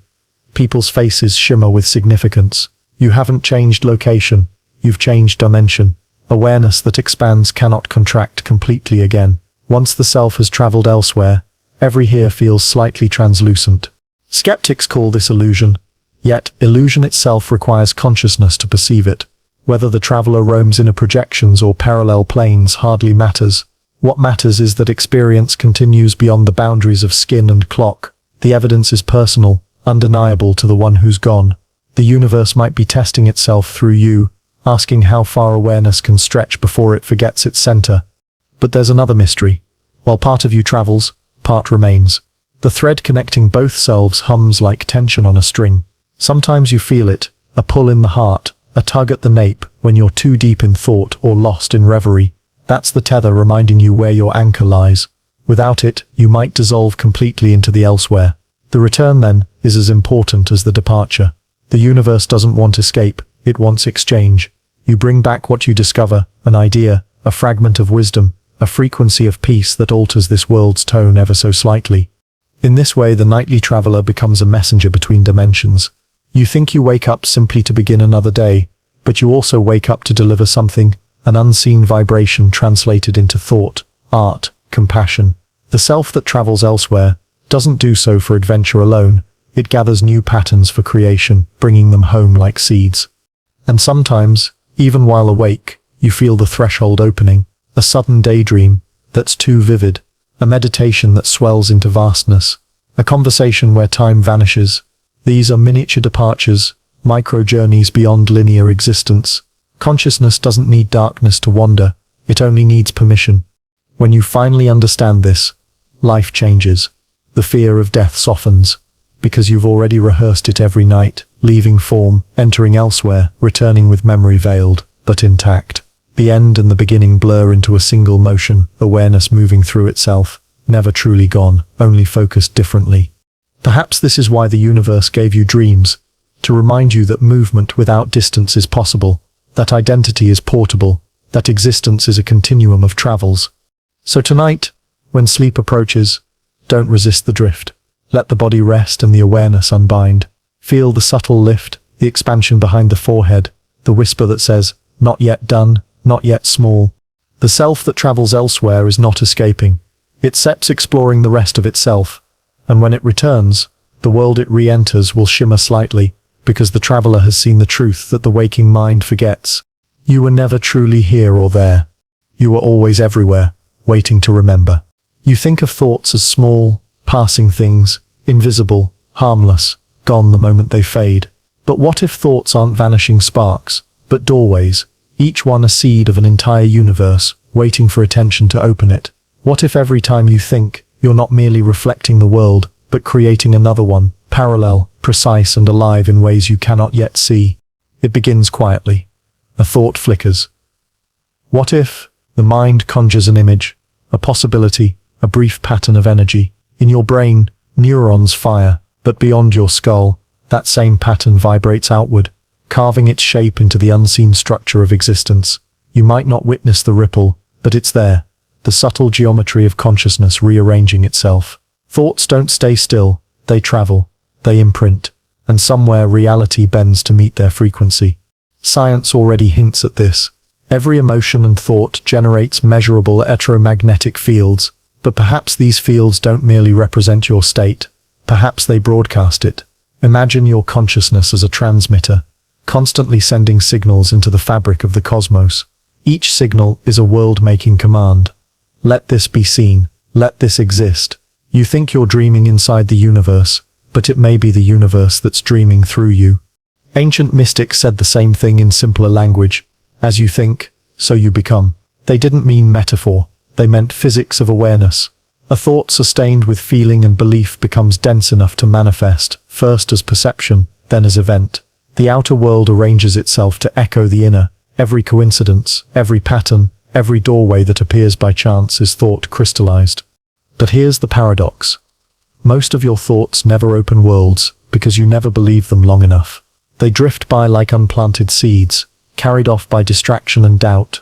Only the thoughts fused with emotion, the ones you feel into existence, take root. Attention is the key, emotion the catalyst, belief the lock that clicks open. Once that triad aligns, a doorway forms. You've felt this power before. Think of the moments when imagination felt more real than reality. When you rehearsed a future so vividly that it later unfolded exactly as you pictured, you dismissed it as coincidence. It wasn't. You simply walked into the world your thought had already built. Likewise, when you dwell obsessively on fear, you step into a version of reality sculpted by that fear. The universe doesn't judge intent. It responds to focus. This is why awareness is sacred. Not because it makes you wise, but because it makes you creative beyond comprehension. You are building constantly, whether you mean to or not. Thoughts are not private whispers, they are commands issued to the field of existence. The outer universe listens to the inner dialogue, translating its rhythm into form. When you think, I am lost, a world appears where direction dissolves. When you think, I am free, the same world shifts to accommodate liberation. And yet, this isn't about wishful thinking. You cannot trick the universe with words you don't believe. It listens not to what you say, but to what you are. You cannot imagine abundance while vibrating scarcity, nor peace while feeding conflict. The frequency of your thought, its emotional signature, determines which reality answers. Every inner contradiction creates interference. Every alignment opens a clear channel. The human mind is a bridge between infinite worlds, but most of us keep the bridge half-built. We dabble in thoughts of creation, then retreat to fear of failure, never realizing that both are creative acts. The universe accepts every design you submit, even the ones you despise. That's why transformation begins with inner clarity, not external action. To change your world, you must change what you allow to be thought into being. This truth appears in dreams too. In dreams, every thought instantly shapes environment. Think of falling, and you fall. Think of flying, and you rise. There's no delay between thought and manifestation. Waking life moves slower, but it follows the same law. Time merely softens the feedback loop, so you can learn responsibility. Imagine if every stray fear became instant reality. The chaos would be unbearable. So the universe introduces delay, allowing choice to mature before creation completes. Even memory works this way. What you remember defines what continues to exist. Forgetting isn't erasure, it's closure.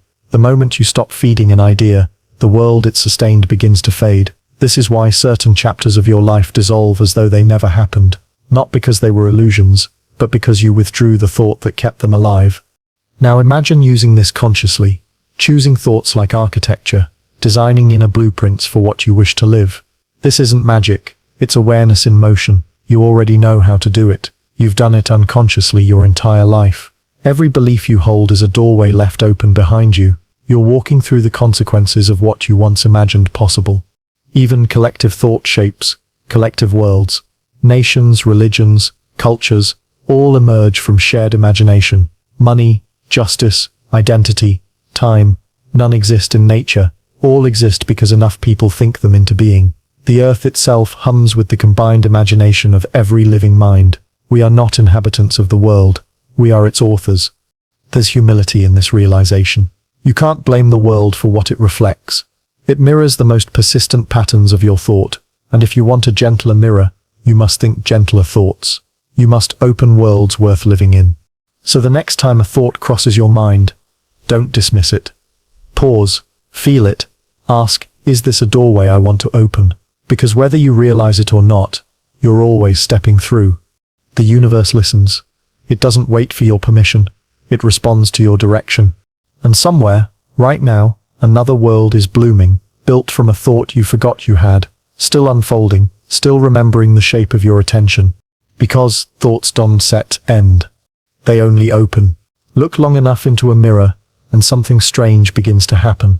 The reflection feels alive, aware, as though it's waiting for you to blink first. You know logically that the image is just light rebounding, but deep down something in you wonders who's reflecting who. What if the mirror isn't copying reality, but creating it?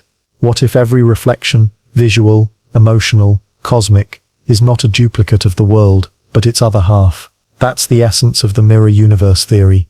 The idea that existence is not one reality, but two, endlessly observing each other into being. For every world that exists, another stands opposite, identical, yet reversed. Not in geography or politics, but in perception. When you inhale here, something exhales there. When you blink, its eyes open. The balance between these twins keeps the fabric of reality taut, like a thread pulled between two invisible points. Consciousness flows between them, pretending to be separate, but it's the same awareness mirrored across both sides. Physicists already glimpse hints of this symmetry. They speak of antimatter, identical to matter, but inverted in charge. They speak of time possibly flowing backward in another dimension. Every equation describing this universe has a mirrored version that works just as well in reverse. Science describes it in terms of mathematics. Mysticism calls it reflection. Both point to the same truth. Existence balances itself through its own echo. You experience this mirror constantly, without realizing it. Every thought has its counter-thought.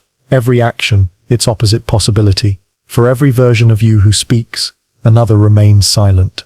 For every yes, there's a no still vibrating in parallel. These opposites don't cancel. They sustain. Reality, it turns out, doesn't need to choose. It allows all possibilities to exist. It just hides half from view. That hidden half is closer than you think. It's not floating in some distant galaxy or alternate dimension. It lives within you, reflected across the invisible line of awareness. When you feel contradiction, love and fear, certainty and doubt, expansion and contraction, you're feeling both universes pulling at once.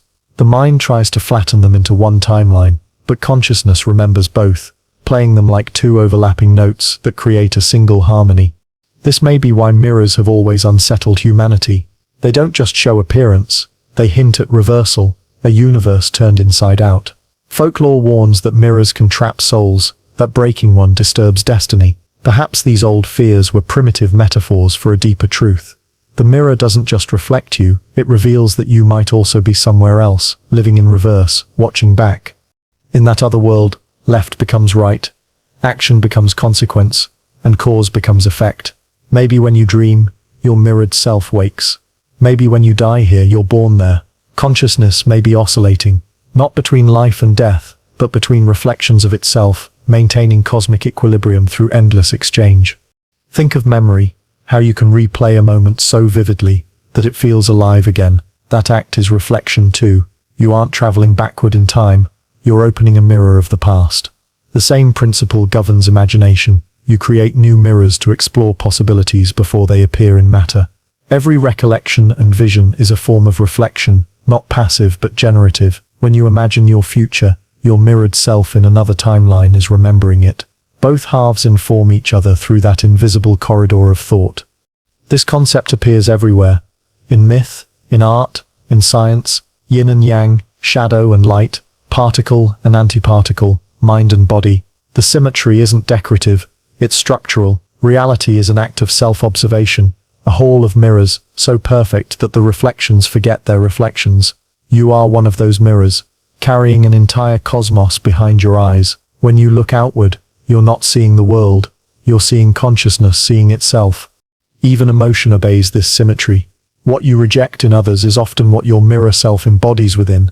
The anger you fear, the tenderness you deny, they exist, but on the side you refuse to see. To heal, you must turn toward that hidden reflection and embrace it.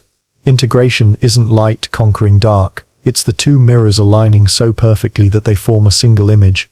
And what of free will? In a mirrored universe, choice is still sacred, but it exists as relationship. Each decision you make here ripples through your reflection, prompting the opposite reaction there.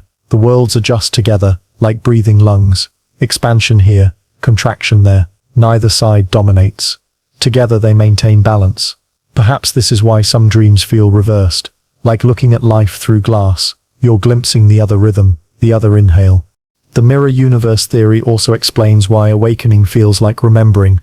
You're not discovering something new, you're reuniting with your reflection. Enlightenment is the moment both sides recognize each other and dissolve the illusion of separation. The self and its mirror merge into a single infinite awareness, realizing they were never two. You can feel this even now. Sit quietly and observe your thoughts. Notice how awareness seems to look at itself. Each thought mirrored by the silence that holds it. The thought is motion. The silence is reflection. Together, they create consciousness. If you follow that loop far enough inward, you'll find no thinker and no mirror, only the shimmering surface of being, reality reflecting itself without end. Perhaps that's why light behaves as both wave and particle, because it's reflection embodied. When it strikes a surface, it doesn't bounce off. It continues through another version of itself, unseen. Mirrors don't show you what's real. They remind you that reality itself is reflective. Everything exists because something else witnesses it. So the next time you catch your reflection and feel that eerie stillness, don't look away. That flicker of awareness staring back isn't imitation. It's correspondence, your mirrored self acknowledging the connection. Somewhere, it's standing exactly as you are now, wondering which side is real. And maybe, just maybe, neither is. Because in the mirror sips quiet truth, both worlds exist only when they sip to seen. And seeing, itself, is the bridge. Imagine, for a moment, that your thoughts aren't contained within your skull. Imagine they travel. Small pulses of awareness moving through an invisible sea shared by every living mind. Now imagine that sea filled with countless other thoughts, dreams, memories and fears, all swirling, intersecting, echoing each other. It's not a metaphor. It's a map. You live in an ocean of overlapping minds, and sometimes, those minds collide.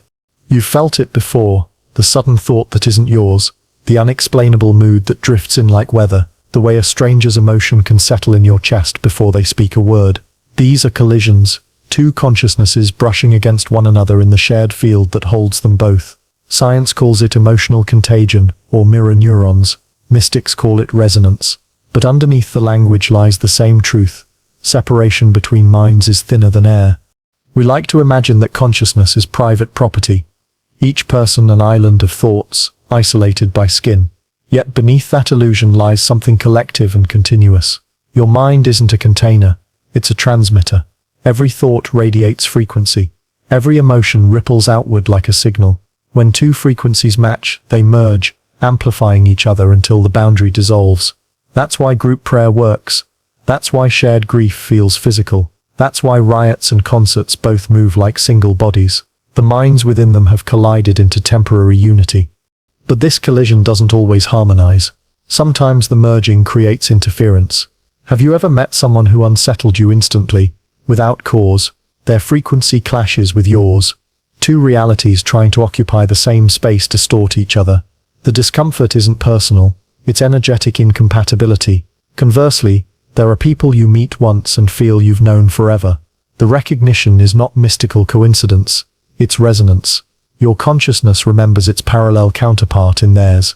You vibrate in the same pattern, the same rhythm of awareness, and for a while both worlds synchronize.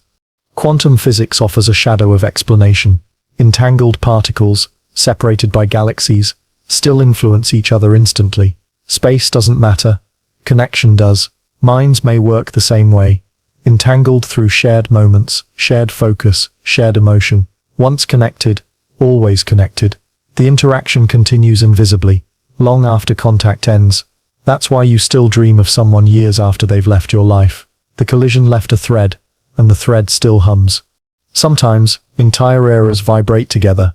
Ideas appear simultaneously across continents, inventions, movements, philosophies, as if the same thought struck multiple minds at once. It did. The collective field reached a threshold and transmitted a new pattern, received by anyone tuned to that frequency. Genius, in this sense, is less invention and more reception. The brilliant are not creators, they're conductors, sensitive enough to catch what the shared mind is whispering. But what happens when these parallel minds, these alternate consciousnesses, do more than brush together? What if, for brief moments, they overlap entirely? You might feel it as déjà vu, a doubling of perception, a moment where your thoughts no longer feel entirely yours. These are collisions, not across space, but across timelines. Versions of you, existing in parallel worlds, aligning for an instant before drifting apart again. The impact leaves an imprint, a flash of memory, an untraceable intuition. The feeling that you've done this before, you have, elsewhere. The more aware you become, the more these intersections multiply. Sensitivity is not fragility, it's expanded bandwidth. As consciousness evolves, it perceives more of the field around it. You begin to sense other realities humming beneath your own, the collective dreams, the ancestral memories, the living pulse of humanity, thinking itself awake. It can be overwhelming, like hearing 1,000 radios at once. The key is tuning. Awareness must learn to direct its attention like a lens, focusing sharply enough to see clearly without dissolving into static. In spiritual terms, this tuning is compassion, the ability to feel others without losing yourself. In scientific terms, it's coherence, multiple waves aligning in rhythm without collapsing into noise. When compassion deepens, it's not sentimentality, it's synchronization. You begin to think with the world instead of about it. The boundary between inner and outer thins until empathy becomes perception itself. Yet even collision has purpose. Without it, awareness would stagnate. When two minds meet, they exchange blueprints of reality. You inherit fragments of others' dreams, and they inherit yours. That's how culture evolves, how understanding spreads. Every conversation is a transfer of worlds. Every relationship is a merger of dimensions. Through contact, consciousness learns new ways of being itself. But not all collisions are kind. Some shatter. Empaths often absorb the pain of others, carrying emotions that aren't theirs. Psychic fatigue, they call it. The solution isn't withdrawal, it's grounding. Remembering that your awareness is the ocean itself, not just one wave. You can feel every current without losing your shape. You can sense the storm without becoming it.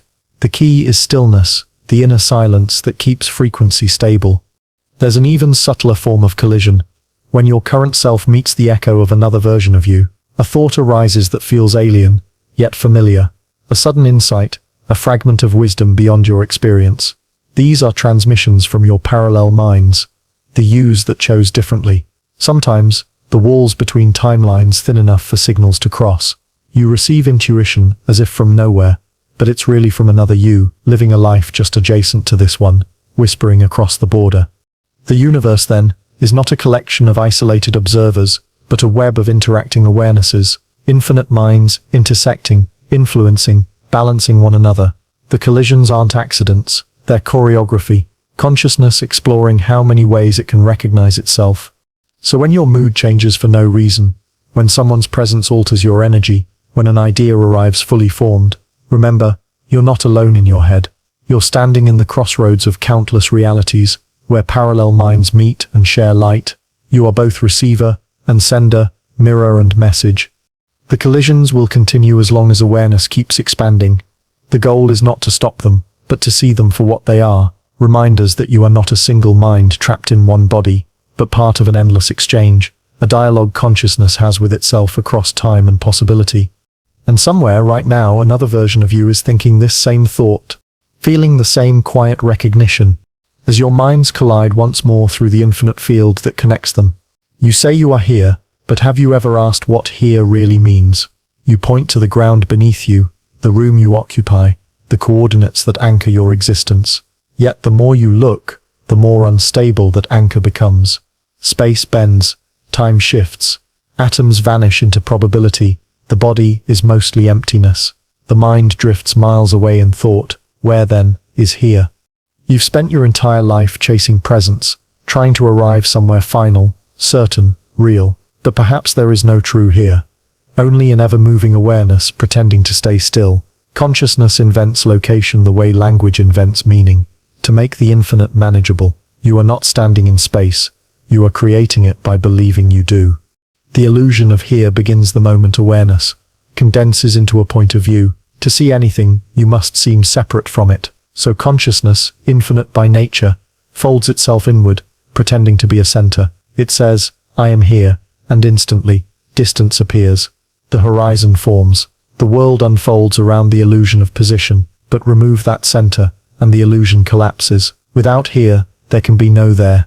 Without the observer, no observable. Physics whispers the same paradox. Space isn't a fixed stage. It stretches, warps, breathes. Even distance is relative to the observer. Move fast enough, and here and there begin to merge. At the speed of light, there is no between, no space, no time, just an unbroken field of presence. The illusion of separation exists only for those moving slower than truth. You felt this even without equations. When you're lost in music or love or awe, here dissolves. The mind stops labeling. The body forgets its edges. You're everywhere and nowhere at once. That isn't distraction. That's reality. Briefly seeing without its coordinates. Presence without position. Being without border. But the mind resists this. It fears vastness. It needs landmarks, walls, a place to stand. So it keeps recreating here, like a compass constantly resetting north. It calls the body home, the present moment safe. Yet even that comfort is illusion. The body renews itself cell by cell every few years. The now you cling to vanishes before you name it. You can't even hold this breath by the time you try. It's already gone. The world isn't still. It's perpetually arriving. The illusion of here is useful though. It lets consciousness localize, experience perspective, play the game of being someone somewhere. Without it, there could be no story, no growth, no discovery. Infinity needs the illusion of boundaries to know itself. So awareness wears the mask of location, pretending to stand still while secretly flowing through everything. Look closer. What you call here is an intersection of sensations, memories, and attention. Change any one of them, and here shifts. When you focus on the past, you're no longer where your body sits. When you dream, you're nowhere physical at all. Yet you're still somewhere. That means place is secondary to perception. You don't inhabit space. Space inhabits you. Even language betrays this truth. We say, I'm going there, as though movement is real. But movement implies separation between points. An illusion created by perception refreshing itself frame by frame. Between each frame, there is only stillness. Consciousness projecting motion the way film creates the illusion of life from still pictures. Reality flickers between existence and non-existence faster than awareness can measure. Here is just the snapshot consciousness happens to be rendering now. This idea isn't new. Mystics called it Maya, the illusion of the material world. They taught that the physical plane is a projection from the infinite, a temporary convergence of awareness taking form. Even the word existence comes from Latin roots, meaning to stand out, to emerge from the unseen. So every here is simply a momentary standing out of what is ultimately boundless. And if that's true, then every place you've ever been, every memory you've walked through, still exists, not in space, but in awareness. You haven't traveled anywhere, you've shifted focus, tuning your attention to new coordinates within consciousness. The universe may be less like a map and more like a song, melodies repeating in different keys, all playing at once. When you begin to sense this, something subtle happens. You stop rushing to arrive. You realize that here is never final. It's always in motion. The need to escape, to reach, to become, begins to fade. The world doesn't need to be conquered or understood. It only needs to be noticed. The illusion of here isn't a lie. It's a lens. You can look through it or get lost in it. Awareness itself never moves, yet through it, all movement happens. Even death obeys this illusion. You think you go somewhere else when you die, but you don't. You simply stop identifying with this particular here. The awareness that once called itself human continues, not departing, but expanding. The next world isn't another location. It's another frequency of the same field. So perhaps the question isn't, where am I? But when am I looking? Here is a rhythm, not a place. A beat in the infinite heartbeat of awareness pulsing through countless forms. Right now it calls itself you. Tomorrow it might call itself someone else, but the field remains unchanged. When you whisper, I am here, know that you're only naming a single note in a vast chord. One resonance of an eternal song that plays across every world at once. You were never truly here or there. You were always everywhere, pretending to arrive. And the moment you stop searching for here, you'll realize you should have never left it. Memory is supposed to belong to the past, a museum of what's gone, but sometimes it doesn't behave. A scent you've never smelled before floods you with nostalgia. A stranger's face feels achingly familiar.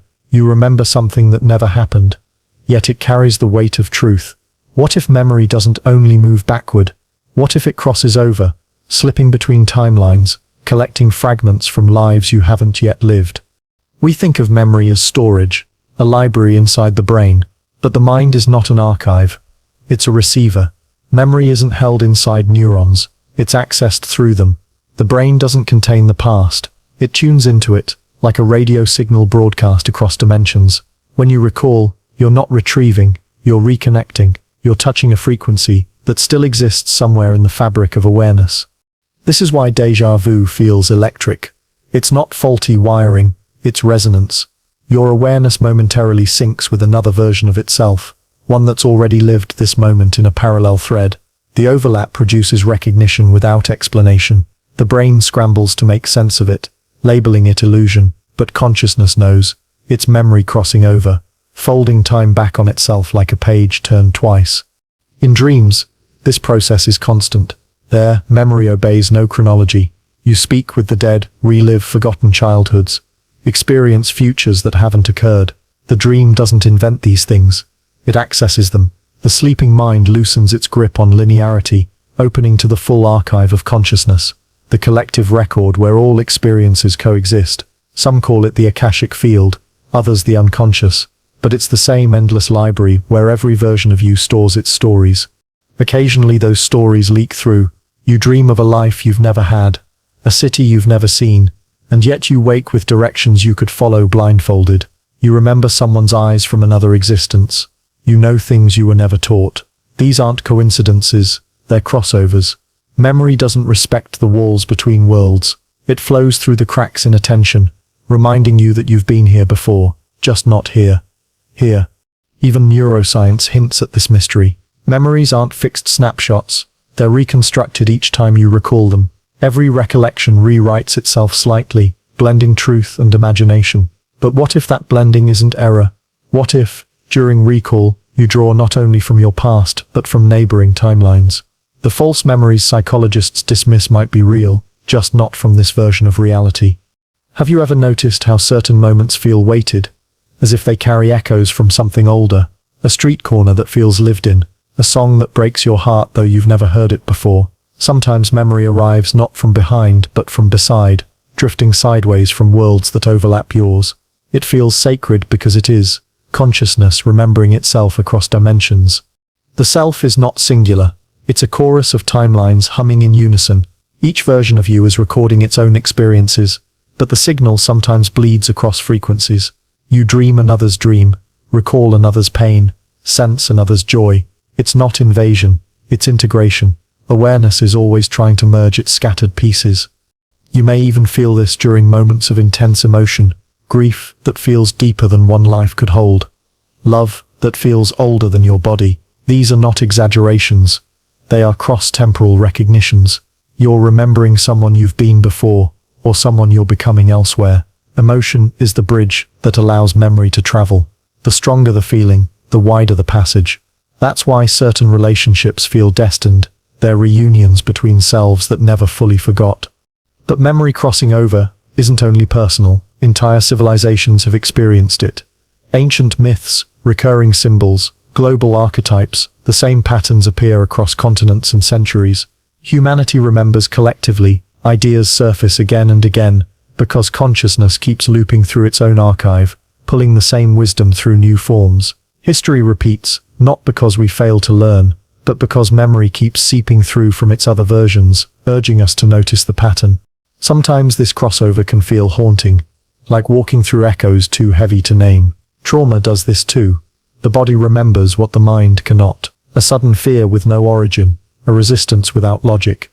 These are memories embedded in deeper layers of awareness, passed between lifetimes, carried in energy rather than word. Healing them means not erasing the memory, but recognizing its source may lie beyond what this life can recall. So what does it mean for free will? If memory moves in every direction, it means the future might also remember you. Perhaps that's why intuition feels so certain. It's memory from a timeline ahead, looping backward to guide its origin.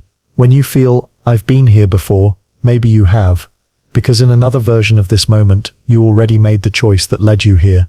If this sounds impossible, consider that time itself is not linear. In physics, all moments coexist. Past, present, and future are coordinates in the same field. Memory, then, isn't replay, it's recognition. You're scanning the landscape of existence, moving your awareness across moments like fingers across piano keys. Some notes belong to this song, others drift in from parallel melodies, and the symphony that results is what you call life. There's a reason nostalgia feels both sweet and sorrowful. It's the sensation of crossing timelines. Part of you longs not for the past, but for the alternate version of it that still unfolds elsewhere. Memory is longing in motion, the awareness that something continues beyond reach, but it's also comfort, because if memories cross over, nothing truly ends. Every person, place, and feeling still exists, just shifted into another coordinate of awareness. So the next time you recall something that doesn't fit, a childhood you never lived, a memory that doesn't belong, don't dismiss it. It may be your consciousness brushing against another self, another story, another world remembering you in return. Because memory doesn't belong to time. It belongs to awareness. And awareness belongs to everywhere at once. Every reality begins as a belief, not as evidence, not as proof, but as quiet conviction, the unspoken assumption that something is. Belief is not what you hold, it's what holds you. It shapes how you see, how you interpret, how you even define truth.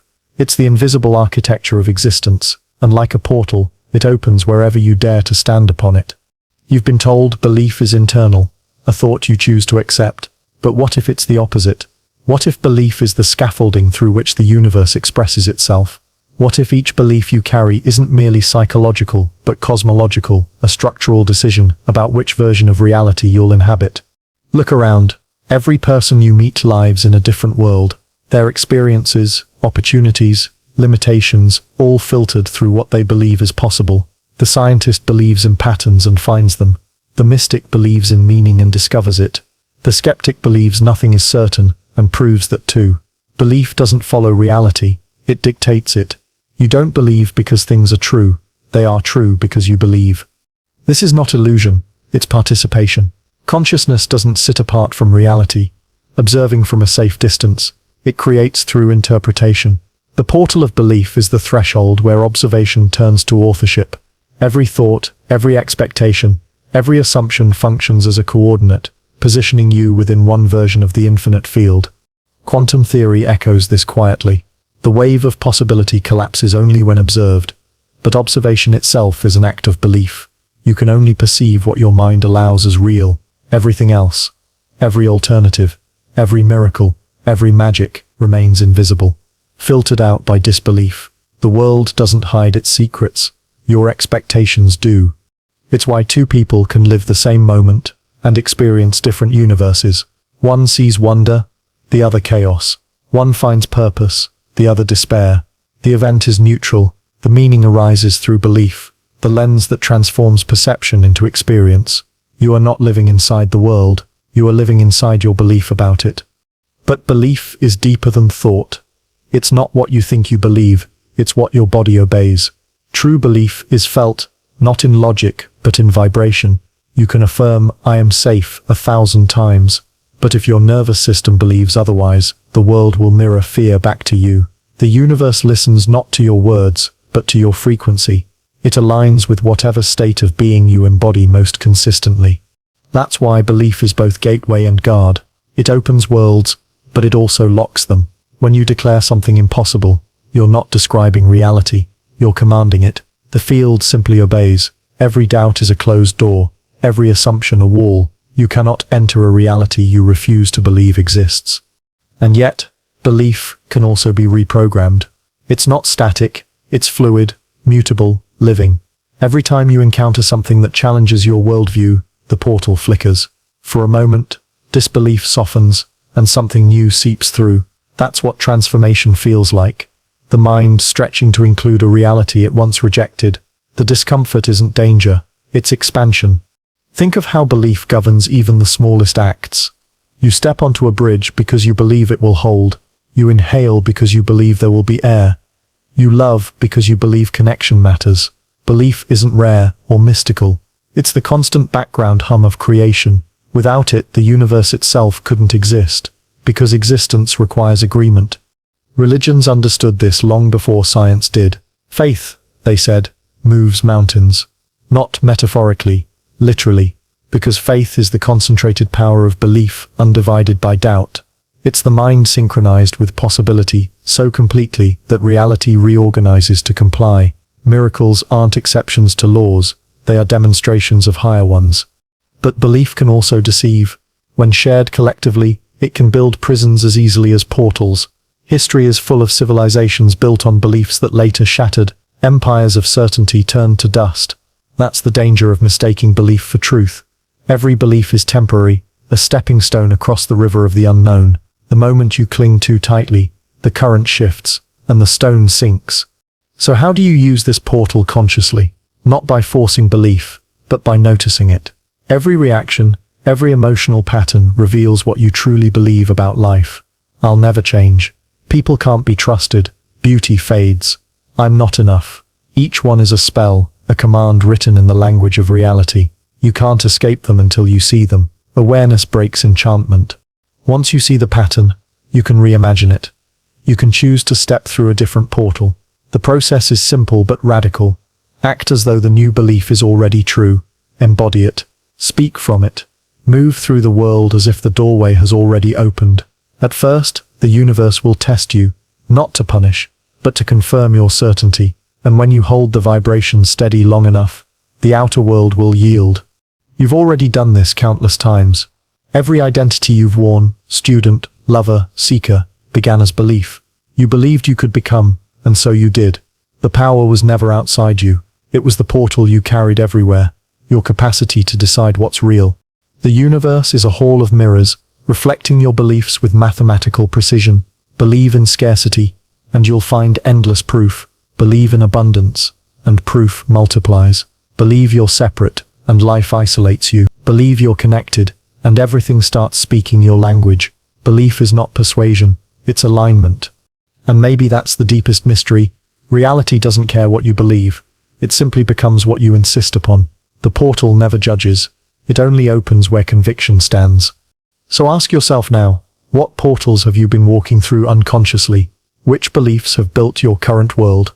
Because somewhere, beyond this one, infinite others await, each accessible through a single shift of certainty. You don't have to force them open. You only have to believe the doorway was never closed. There are moments when you feel suspended, not awake, not dreaming, not entirely inside yourself. The world hums softly, but you're a step behind it, watching from a distance that has no measure. That's the threshold, the space awareness occupies between realities. You pass through it countless times without knowing. Between each breath, each thought, each blink, you're crossing invisible borders. Awareness never stops moving. It shifts from world to world, adjusting its focus like a lens. But these crossings are subtle. The mind loves continuity, so it stitches the transitions together, calling them time. Yet reality doesn't flow, it flickers. Each moment is a complete universe, self-contained, existing only as long as you observe it. When attention moves, that world dissolves, replaced by the next. To awareness, this happens seamlessly. To consciousness, it feels like a story, but there is no story. Only observation hopping across frames of existence at the speed of thought. Imagine reality as countless channels, playing simultaneously. Awareness is the remote, switching frequencies based on emotion, belief, or focus. You don't travel through space, you shift resonance. When you feel joy, you're tuned to one world. When you feel fear, another. The scenery doesn't move, your consciousness does. Each version of you is watching from a different reality, and what you call life is the overlap of all those views. You can test this easily. Think of a memory that once hurt. Feel it as though it's happening now. Notice how your body reacts. Your pulse quickens, breath shortens, emotion rises. Nothing changed around you, yet you've stepped into another version of reality, one shaped by the vibration of that memory. This is how awareness travels, not through motion, but through attention. Focus is the vehicle, feeling is the fuel. Dreams reveal this truth openly. Each night, awareness detaches from the physical and enters a fluid realm where laws bend to intention. There, belief instantly shapes environment. You can fly, dissolve, meet versions of yourself that never existed or always did. But when you wake, the dream world vanishes as though it never was. Yet your body remembers the adrenaline, the fear, the beauty. The dream leaves evidence in your biology. That's because awareness doesn't distinguish between realities. It experiences all of them fully. Now imagine that instead of two, waking and dreaming, there are thousands, infinite layers of reality, all existing now. Awareness moves between them constantly, adjusting to whichever frequency matches your dominant state. Every thought you think, every word you speak, nudges you slightly toward another layer. You're not fixed. You're fluid. The you that exists right now is one version among endless possibilities. When you have a sudden insight that changes everything, when pain vanishes, when peace arrives, when your perspective shifts so deeply that the same world feels new, that's awareness changing realities. It's not metaphorical, it's mechanical. The old version dissolves, the new one takes form. You haven't improved your life. You've entered another where improvement already existed. Scientists are beginning to whisper about this too. The multiverse theory suggests infinite parallel universes coexisting, each differing by a single quantum decision. To awareness, this isn't speculation, it's memory. You felt those other versions in your bones, the paths not taken, the lives unlived, the dreams that feel more like recollections, all are bleed-throughs from neighboring worlds. Your consciousness hovers at their intersection, selecting which one to inhabit with every moment of choice. But awareness itself doesn't belong to any of them. It's the traveler, not the territory. It flows between realities like wind between rooms, invisible, essential, constant. The mind tries to claim ownership. I am this person, living this life, in this world. But awareness watches even that identity form and fade, as it has countless times before. It doesn't cling, it witnesses. And in that witnessing, it moves freely. You can experience this between thoughts. When one ends and another hasn't yet begun, there's a gap, a pause so thin you rarely notice it. Yet in that silence, awareness exists without content, without reference, without world. That's what lies between realities. Pure being, untouched by time or form. If you linger there long enough, even for a second, everything you thought was solid becomes transparent. You realize that reality is a rhythm awareness, hums into being, a dance of focus and forgetting. This also explains why the world feels so different when your state changes. Depression, joy, anger. They don't just alter your mood, they alter the entire landscape you perceive. The weather of the mind paints the universe anew each time. You wake in the same bed, but the light looks different. Time flows differently, meaning rearranges itself. That's not imagination. That's awareness shifting layers. Mystics have always called this awakening. Not because you gain new knowledge, but because you see the crossings for what they are. You stop mistaking one layer for the whole. You recognize that your identity, your history, your beliefs are all props awareness uses to explore particular frequencies. The fear of loss softens because nothing can truly end. It only moves. Even death follows this pattern. Awareness doesn't vanish when the body fails. It simply withdraws from one layer and slips into another, continuing its journey through endless thresholds. From the outside, it looks like disappearance. From the inside, it feels like awakening again. So what are you really in all this movement? You're the witness that keeps choosing where to look. You're the light that animates each scene before moving on.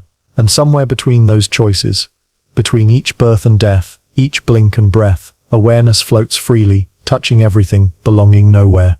To live consciously, then, is to honor this in-between space, to realize that every world you enter is temporary, that the true self is the traveler, not the terrain. When you stop clinging to one version of reality, the others begin to reveal themselves. Synchronicities multiply, intuition sharpens, life feels less like a trap and more like a playground of perspectives. You stop asking, which world is real, and start asking, which one am I aligned with now? And as you move through those infinite crossings, between thoughts, dreams, lives, and worlds, awareness remains what it has always been, the still center that never moves, even as everything else dances around it. The space between realities isn't sept elsewhere. It sits where you already are. The silence behind the story, the watcher between worlds, the pause that remembers itself before creation begins again. Thoughts move faster than light, not in speed, but in consequence.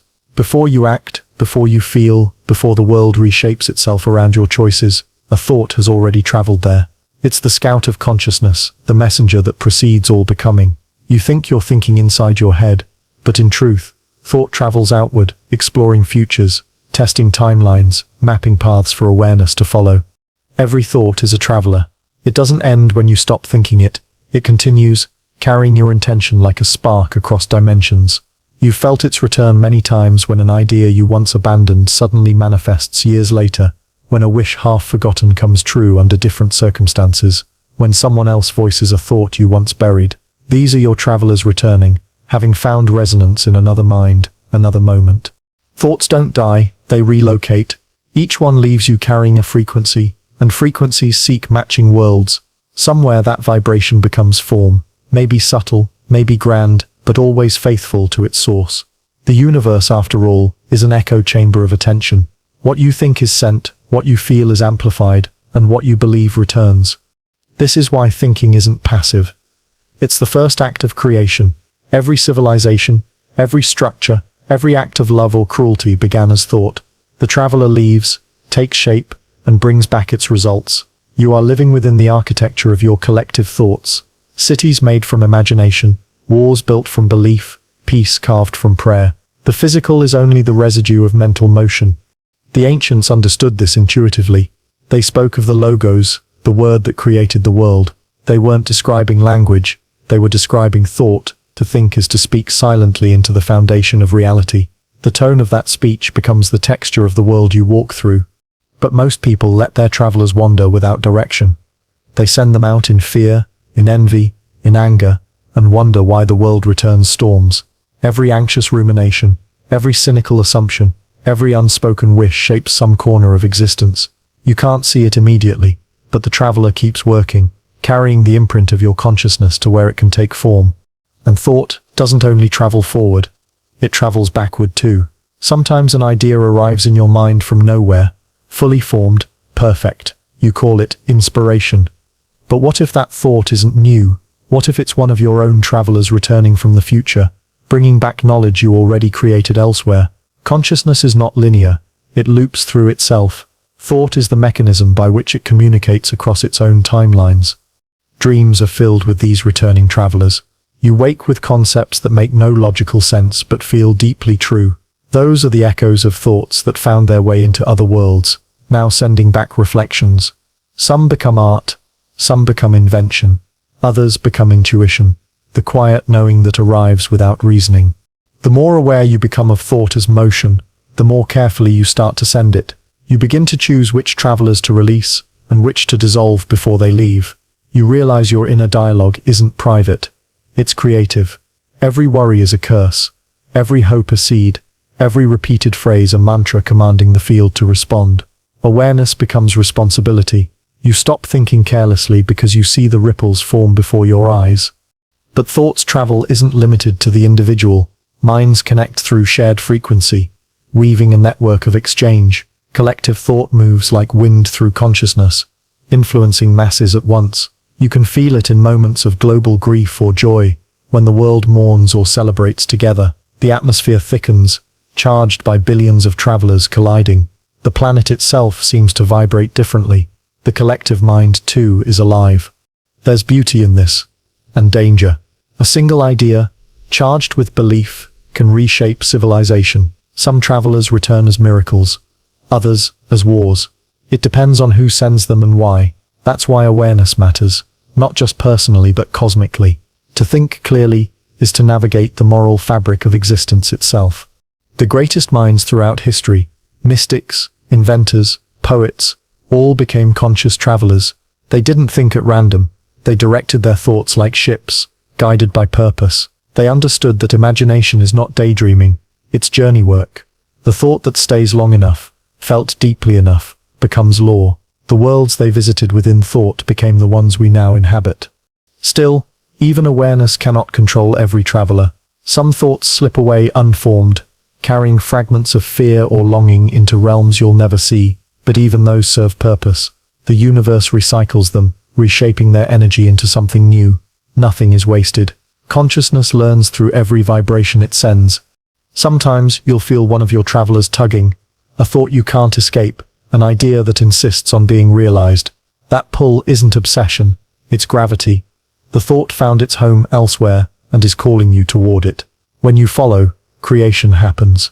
When you ignore, another version of you, in another world, continues the work. Either way, consciousness fulfills its design. This is why silence is sacred. It's the moment when no new travelers depart. The field rests. You feel the stillness not as absence but as fullness, the calm sea before another voyage begins. Meditation doesn't stop thought. It listens to it, watches its departure, and blesses it. You realize, thinking is not a flaw of the mind, it's its movement, its way of exploring the infinite from within itself. And perhaps that's all you are. A fragment of awareness, traveling as thought through eternity, visiting worlds, collecting impressions, sending them back to the source. Each life, each dream, each moment of inspiration, another journey taken by the same traveler wearing different names. When this life ends, the thought that is you will continue, crossing into another reality, carrying everything it has learned. You won't remember this version, but you'll feel its echoes, because thought never stops. It simply changes form, seeking new worlds to imagine itself through. You were never merely thinking. You were always traveling. There's a thin veil between you and the world, so thin it's almost invisible, yet it defines everything you experience. It's not made of matter or distance, but of perception. The veil is what separates you from everything you think you're not. It's what lets you say this is me, and that is not. Without it, there would be no self to recognize, no other to encounter. But somewhere, deep within awareness, the veil begins to fray, and you start to sense that everything you see is simply yourself, seen through distortion. This veil has many names. Mystics call it Maya, illusion. Psychologists call it identity, ego. Scientists call it the observer effect, the filter through which observation shapes reality. But whatever name you use, it performs the same role. It translates infinity into individuality. Without it, consciousness would drown in its own immensity. The veil gives structure to the formless, so experience can happen. You began to weave it the moment you became aware of being alive. The child who first said, I spun the first thread. Every boundary between body and world, thought and silence, love and fear, added another layer. Over time, the veil thickened. What once was transparent became opaque. You forgot that the world beyond it wasn't separate, just hidden by your own reflection. This illusion is necessary, at least for a while. Without it, you couldn't function. The veil gives you identity, story, continuity. It makes life seem stable, a single self moving through time, meeting others, building meaning. But stability is a trick. Beneath the fabric, awareness flows freely, merging and dividing, one consciousness pretending to be many. Sometimes, though, the veil ripples. You glimpse through it. In moments of stillness, love, or shock, it thins. The world feels lighter, almost translucent. You see someone's eyes and sense your own looking back. The trees seem to breathe with you. A sunset feels like it's remembering itself through your sight. For an instant the illusion drops, and you realize there has never been a line between you and everything else. You might call this empathy, or transcendence, or awakening, but really, it's recognition. The veil isn't something external you must tear away. It's woven from your own perception. Every assumption, every fear, every belief about what you are, these threads form the boundary. The more tightly you cling to them, the thicker it becomes. The more gently you question them, the more light seeps through. You can feel the veil physically too. It's in the tension of your body when you defend your identity, the subtle pressure in your chest when you're misunderstood, the heat behind your thoughts when you need to be right. These sensations are not random. They're the friction of boundaries being maintained, awareness pressing against itself. And yet, you've also felt the opposite. Those rare times when the boundary dissolves completely. Maybe it was while creating art, or falling in love, or staring at the ocean until you disappeared. You became everything you were seeing. You stopped observing and started being. The veil lifted, and for a few timeless seconds, you remembered what it felt like before you became you. That memory is always there, buried beneath the constant noise of definition. But the veil isn't an enemy. It's not something to destroy. It's a tool consciousness uses to experience separation, so that reunion can mean something. Without the veil, there could be no journey home. Awareness hides from itself precisely so it can rediscover itself. The forgetting is part of the remembering. In dreams, this is clearer. You're both the dreamer and the dreamed, yet you rarely realize it. You populate your dream with characters, places, and rules, then forget that they're all you. Every conversation you have in a dream is the mind talking to itself through masks. Waking life isn't so different. The people you meet, the conflicts you face, the emotions they evoke, all mirrors reflecting back what you haven't yet seen in yourself. The veil ensures the reflection feels separate, so the lesson can unfold. The moment you recognize this, the dynamic shifts. Others no longer appear as strangers. They become extensions of your own consciousness, wearing different shapes. The line between inner and outer blurs. Forgiveness becomes easier, because there's no one left to accuse. Compassion deepens, because every being you encounter is just another fragment of the same awareness, longing to return. Still, the veil resists complete dissolution. It reforms the moment you think, I understand, because even understanding implies a knower, and the known, another layer of separation. True awakening isn't a permanent tearing of the veil, but learning to see through it clearly, knowing it's there but not being fooled by it. You live the illusion with awareness, neither trapped nor detached. The veil even shapes time. It divides before and after, past and future. But time, like identity, is perception layered on timelessness. When the veil lifts, time loses weight. Everything happens at once. Birth and death, cause and effect, arrival and departure, all woven into a single shimmering present. That's why enlightenment feels like eternity compressed into an instant. You're not going anywhere. You're remembering you were never apart from anything. There's a reason veils are used in rituals, marriages, funerals, initiations. They mark transitions between states of being. The lifting of the veil symbolizes not exposure, but transformation, crossing thresholds between the known and the infinite. Life itself is that ceremony. Each moment invites you to lift the veil a little more, to see the unity hiding beneath division. And maybe that's the secret all along. The veil isn't separating you from truth. It is truth, seen from the side of forgetting. Awareness draws it, steps behind it, and peers through, endlessly fascinated by its own reflection. You were never meant to remove it completely, only to realize you were always the one holding it up. And when that realization comes, quiet, wordless, inevitable, you'll laugh softly, as if remembering an inside joke the universe has been telling itself since the beginning. Because the veil between you was never there. It was just you, seeing yourself from the other side. Reality doesn't divide on its own. Consciousness does. Every moment of choice, every flicker of attention, every shift in perspective, these are the cracks through which new worlds form. You stand at the center of an infinite prism, and with each decision, consciousness refracts through you, splitting itself into countless versions. The universe doesn't branch outward, it folds inward through awareness. The worlds you call possible already exist. Consciousness simply decides which one to experience next. You think you move forward in time, but in truth, you move sideways through probability. Each thought sends a ripple through the field of being, rearranging the coordinates of what you call real. The version of you reading this is one among millions, each one following a different current of awareness. In another world, you turned left instead of right, spoke instead of stayed silent, loved instead of feared. All those versions exist simultaneously, but only one holds your attention now. That attention is what collapses infinity into experience. Every split begins with awareness meeting uncertainty. Before a choice, all possibilities coexist. But the moment you decide, the wave collapses, and a single thread of existence becomes visible. Yet the others don't disappear.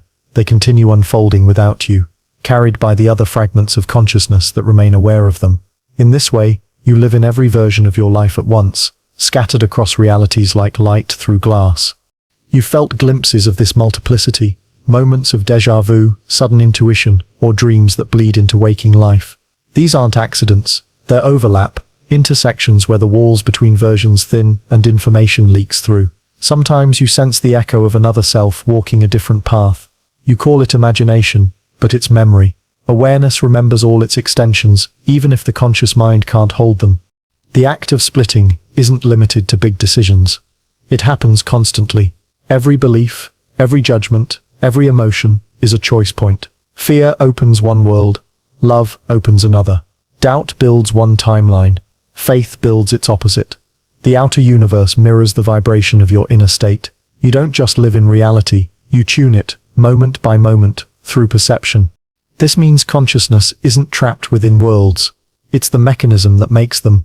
Every mind is a miniature universe generator, projecting experience onto the blank canvas of existence. You've been taught that consciousness emerges from matter, but what if it's the reverse? What if matter is simply consciousness slowed down, awareness condensed into form, so it can see itself more clearly? The universe would then be a self-portrait, painted from the inside out. Look closely at how even observation changes what's observed. In quantum experiments, the act of measuring alters the outcome. Awareness itself seems to shape physical reality. The particles don't decide, the observer does. Consciousness in this sense isn't confined to the body or the brain. It's the field through which possibilities crystallize into facts. You're not just inside the universe is inside your awareness, splitting itself into reflections of your focus. Each split serves a purpose. Exploration. Infinity can't be known all at once, so consciousness divides into perspectives to experience itself in fragments. Every life is one such fragment, one lens through which the infinite perceives a unique angle of itself. When you die, the lens dissolves, but awareness remains, carrying what it's learned back into the whole. Then, somewhere else, another split begins. Consciousness never stops expanding, because every experience creates new possibilities to explore.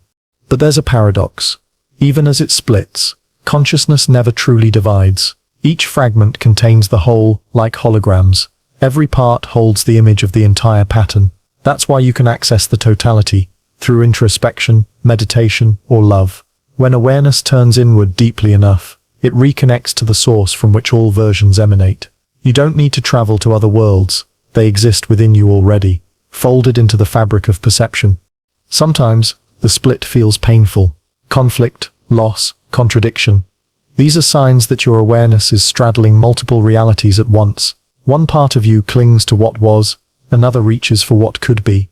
The tension between them creates the feeling of being torn. Healing, then, is not about choosing one over the other, but allowing both to exist. Integration closes the fracture. When you accept every possibility within yourself, the split resolves, and the worlds align again. You can even sense the global scale of this phenomenon. Humanity itself is a consciousness splitting. Every disagreement, every divergence in belief, every cultural polarity, all expressions of the universe exploring opposites through collective awareness. Each side carries a piece of truth the other has forgotten. The argument is simply the process of remembering. The fractures of the world are the same as those within the self, different realities demanding acknowledgement. When awareness expands enough to hold contradictions without collapse, the split ceases to wound. You begin to see every event, even conflict, as creative tension. The universe grows through contrast, not harmony. Light needs shadow to define it. Form needs emptiness to exist. Consciousness doesn't fear division, because it knows it's only temporary, a means to deeper wholeness. If you close your eyes and listen long enough, you can feel it.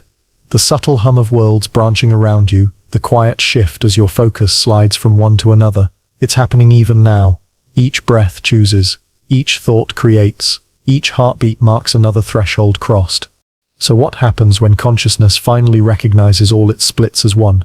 It doesn't stop dividing, it begins to do so consciously. Creation becomes deliberate. You no longer wander through random realities, you navigate them. Every intention becomes a steering mechanism, every emotion a compass. Awareness becomes the artist, painting with existence itself. And maybe that's what enlightenment truly means. Not escaping the world, but realizing you are the process that makes worlds possible. Consciousness splits, not because it's broken, but because it's infinite. It divides itself endlessly, only to discover There was never more than one to begin with. When you close your eyes and drift into sleep, it feels like you leave the world behind. The room fades, the body dissolves, and consciousness slips into another domain. But where does it go? Every night, the dreamer enters a labyrinth of rooms, infinite, shifting, familiar and alien all at once. They are not built of brick or logic, but of awareness folding into itself. You walk through corridors that change as you look at them, open doors that lead into memory, into desire, into worlds that shouldn't exist, and yet do. In dreams, you are architect and traveler both. The mind doesn't just imagine, it constructs. Every sound, every texture, every beam of light is woven from thought. You conjure landscapes vast enough to lose yourself in, populate them with strangers who speak in riddles and believe it all completely, until you wake. Then you call it illusion. But what if waking life is another dream, one stabilized by collective belief? What if both are made of the same material, awareness forming temporary rooms for itself to explore? You've always assumed there's only one dreamer, the you who sleeps. But what if the dreamer is larger than that?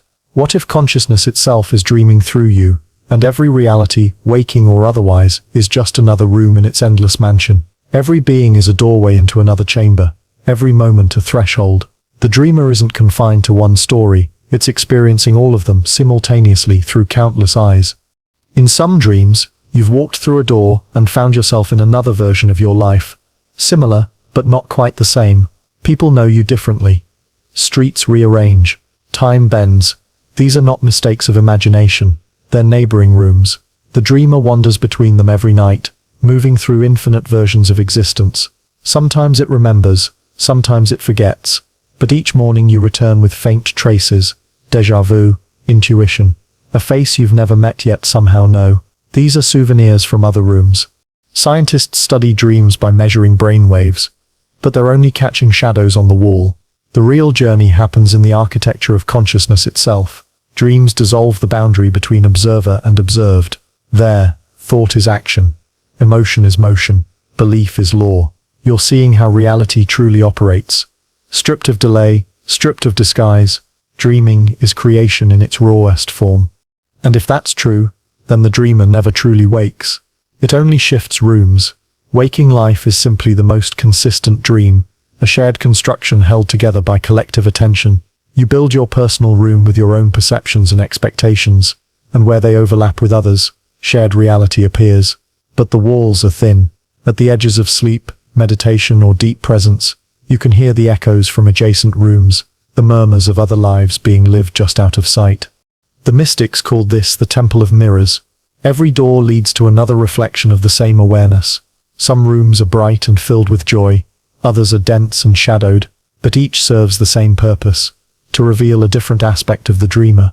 No experience, no matter how strange, is wasted. Even nightmares are necessary rooms, the ones that teach you where your fear hides. When you face them consciously, they shift shape, revealing they were never monsters but misunderstood messages from your own mind. Lucid dreaming hints at mastery of this realm. When you realize within a dream that you are dreaming, something extraordinary happens. The world doesn't vanish. It becomes pliable. The sky bends to thought. Gravity answers emotion. Fear dissolves into beauty. That recognition, I am dreaming, is a key that fits every door in the mansion. The same applies to waking life. When you realize that you are consciousness experiencing a self, not a self experiencing consciousness, the walls of reality begin to shimmer. What once felt solid begins to breathe. You remember you're the dreamer again. Sometimes awareness becomes trapped in a single room, a life, an identity, a belief, forgetting there are others. It decorates the space, locks the door, calls it truth. But eternity can't stay in one place forever. Restlessness builds. A question arises. Is this all there is? That question is the sound of the next door opening. Curiosity is the dreamer's compass, the impulse that leads awareness deeper into its own architecture. Every discovery, every awakening, every love is a new corridor illuminated. There are infinite rooms because consciousness is infinite. Some overlap, some contradict, some collapse into one another. But the dreamer explores them all, forever searching for the center that it already is. Perhaps that's the ultimate paradox. The mansion expands endlessly, but the dreamer never moves. It's all happening within a single still point of awareness. The wandering, the finding, the forgetting, all are reflections of motion within stillness. You might ask, if everything is a dream, what's real? The answer is simple: the dreamer. The content changes, the rooms shift, but the awareness behind it all remains unchanged. That's why, no matter how many times you wake, it's always you who wakes. You are the constant, the observer moving through infinite variations of itself. When you fall asleep tonight, pay attention to the threshold, that moment when thought turns to image, and image turns to world. That's the seam between realities. Watch it carefully, and you'll see it's the same seam that runs through waking life.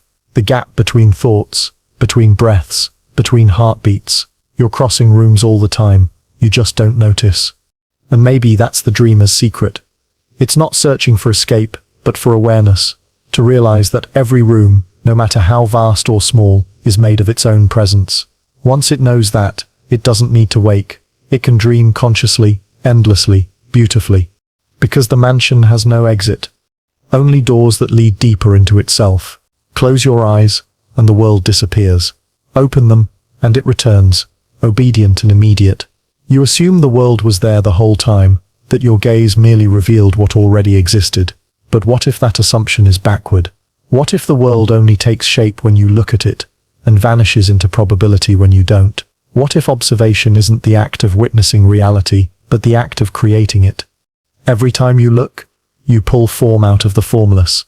Before the gaze, there is only potential, a field of uncollapsed possibility humming with infinite versions of itself. The instant attention falls upon it, one version stabilizes, like frost forming on glass. Reality appears not because it was waiting for you, but because it needed you. Observation is participation, looking is birth. Physics hints at this quietly but relentlessly. The double-slit experiment revealed that particles behave like waves of potential until observed, and only then choose a definite state. It's as though matter waits for consciousness to make up its mind. Without the observer, the universe remains undecided. Awareness is the tiebreaker, the invisible hand that turns uncertainty into existence. But this isn't just subatomic trivia. It's intimate. Every moment of your life unfolds under the same law. You don't simply perceive the world, you finalize it. You're not watching a pre-written film, you're editing it as you see it. The angles, the meanings, the light, all bend around attention. The world is not outside your mind, it's shaped by the act of looking through it. Consider how perception changes everything. A memory you once hated transforms when viewed from compassion. The same event, the same people, but a new world altogether. Or think of how beauty appears, not in objects, but in awareness. The sunset doesn't know it's beautiful. It becomes beautiful when you witness it that way. Existence requires presence to be meaningful. The universe is seen into coherence through consciousness. This isn't self-centered philosophy. It's structural truth. Without looking, there is no differentiation. The unobserved remains potential, unformed. When you gaze upon something, a face, a thought, a horizon, you bring it into focus, and by doing so, you give it permission to exist in your version of reality. But there's a cost. Everything you don't look at fades into background, not because it ceases absolutely, but because it ceases for you. Looking is selective creation. To see one thing clearly is to let countless others go unseen. You can feel this even in silence. Sit in a quiet room and fix your awareness on a single sound, the hum of air, the ticking of a clock. For a moment, it becomes the whole world. Then shift your attention, and that world disappears, replaced by another. The universe rearranges around the direction of your gaze. Awareness isn't a flashlight in a dark room. It's the light that creates the room. The same principle governs emotion. Look at your fear directly, and it transforms. Look at your love, and it expands. What you refuse to look at festers in the dark, feeding on neglect. Awareness doesn't only create form, it heals it. To look fully is to integrate.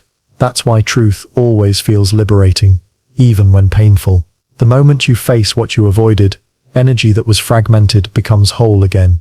Yet looking is double-edged. The observer can also distort. Expectation bends what's seen. Prejudice filters it. Belief colors it. Two people can look at the same scene and inhabit entirely different universes. Reality is not fixed between them. It's personalized, continuously generated through the lens of perception. The physical world is shared, but the meaning of it is unique to each witness. There are as many worlds as there are ways of looking. And perhaps that's what consciousness is doing, exploring every possible way to see itself, through every pair of eyes, through every mind, through every vantage point of awareness. Existence studies its own reflection. That's why diversity exists. The multiplicity of perspectives is the universe's way of completing its own self-portrait. Each gaze fills in a piece of the infinite puzzle. But here's the paradox. The more deeply you look, the less distinction you find. At the surface, the world seems made of separate things. At the depth, it's all one field of looking. The observer, observing itself. When you stare long enough into anything, another's eyes, a flame, even your own reflection, the boundaries begin to melt. The seer and the seen merge, awareness folding back upon itself in recognition. The looker becomes the looked at. This moment, when the gaze dissolves into what it beholds, is the essence of awakening. The illusion of distance collapses. There is no I seeing that. There is only seeing, effortless, timeless, centerless, and in that stillness, you realize that everything that ever existed, ever could exist, only does so in this act of awareness witnessing itself into being. Try this now. Feel the space around you. Not with your eyes, but with your attention. Notice that the room feels alive when you're aware of it. The walls, the air, the hum of electricity, they respond to your noticing. Now, stop noticing. Let your attention retreat inward. The outer world dims, softens, vanishes from experience. What remains is awareness itself, unlocated, uncontained, pure. That's the source. The gaze before the eyes. So what exists when you look? Everything. What exists when you don't? Nothing you can name. The universe is an unfinished painting, waiting for consciousness to glance its way. You're not inside it. You are the glance. And somewhere right now, another version of you is looking back. The same awareness, the same gaze, refracted through another world. Each of you bringing that world into being by the simple, miraculous act of noticing. Because nothing truly exists until it's seen. And seeing, itself, is what existence means. There is a quiet secret the universe has never hidden. The mind doesn't exist within existence. Existence exists within the mind. Everything you see, touch, remember and imagine arises inside the same boundless awareness that's looking. You've been told the world made you, but what if it's the other way around? What if your mind is not a passenger within creation, but the very architect that gives creation shape? You experience this every second without realizing it. The mind looks outward and calls what it finds real. But the moment you close your eyes, that reality collapses. Yet the sense of being, awareness itself, doesn't vanish. The witness remains, luminous and still, like a screen after the movie ends. The story disappears, but the screen is untouched. That screen is the mind, not the thinking mind that chatters and argues, but the infinite mind, the source of all form. Consider the simplest experience, sound. You don't hear waves in the air. You hear the interpretation the mind builds from them. The vibration exists, but the perception of it, the pitch, the texture, the feeling, is mind-born. The same with color, shape, time. There is no red out there. There are only wavelengths until the mind translates them into experience.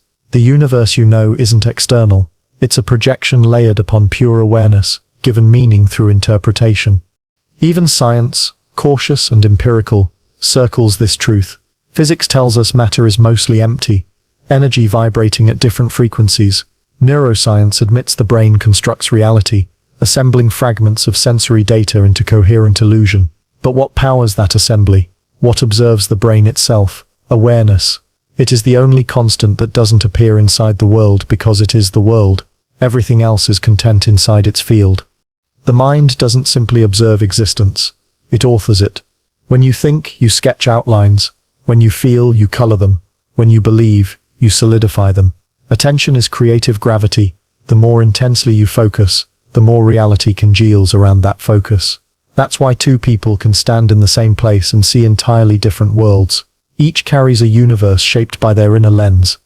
Every idea humanity has ever manifested, art, architecture, technology, religion, began as pure mind, an image in consciousness, drawn down into form. The blueprint came first. The world followed. Even your personal life follows this law. You imagine who you are, and reality arranges itself to match. The universe isn't testing you. It's mirroring your internal design. But most minds create unconsciously.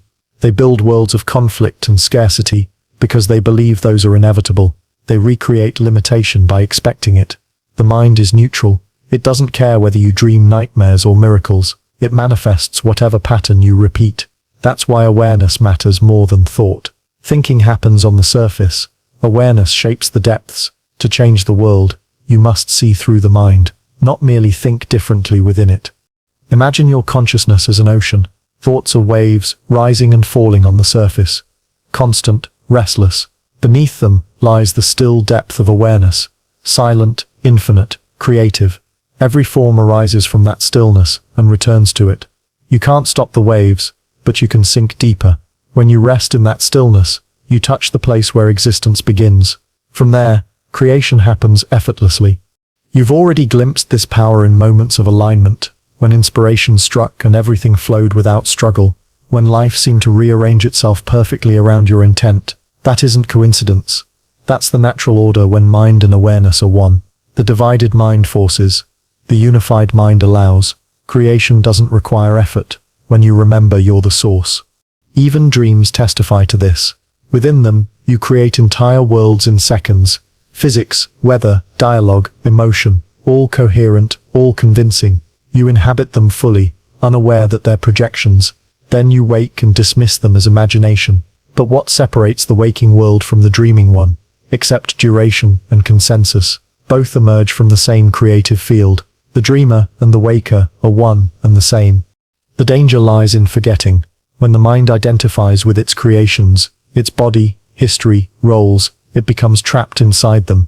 It mistakes reflection for reality. It fears its own projections, worships them, suffers within them. This is what the sages meant by illusion.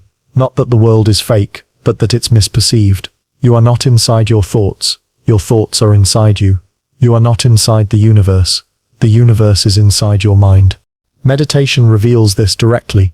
When thought subsides, the world doesn't vanish. It becomes transparent. You see reality as light passing through consciousness, shimmering and transient. You realize that existence isn't something you inhabit, but something you continuously generate.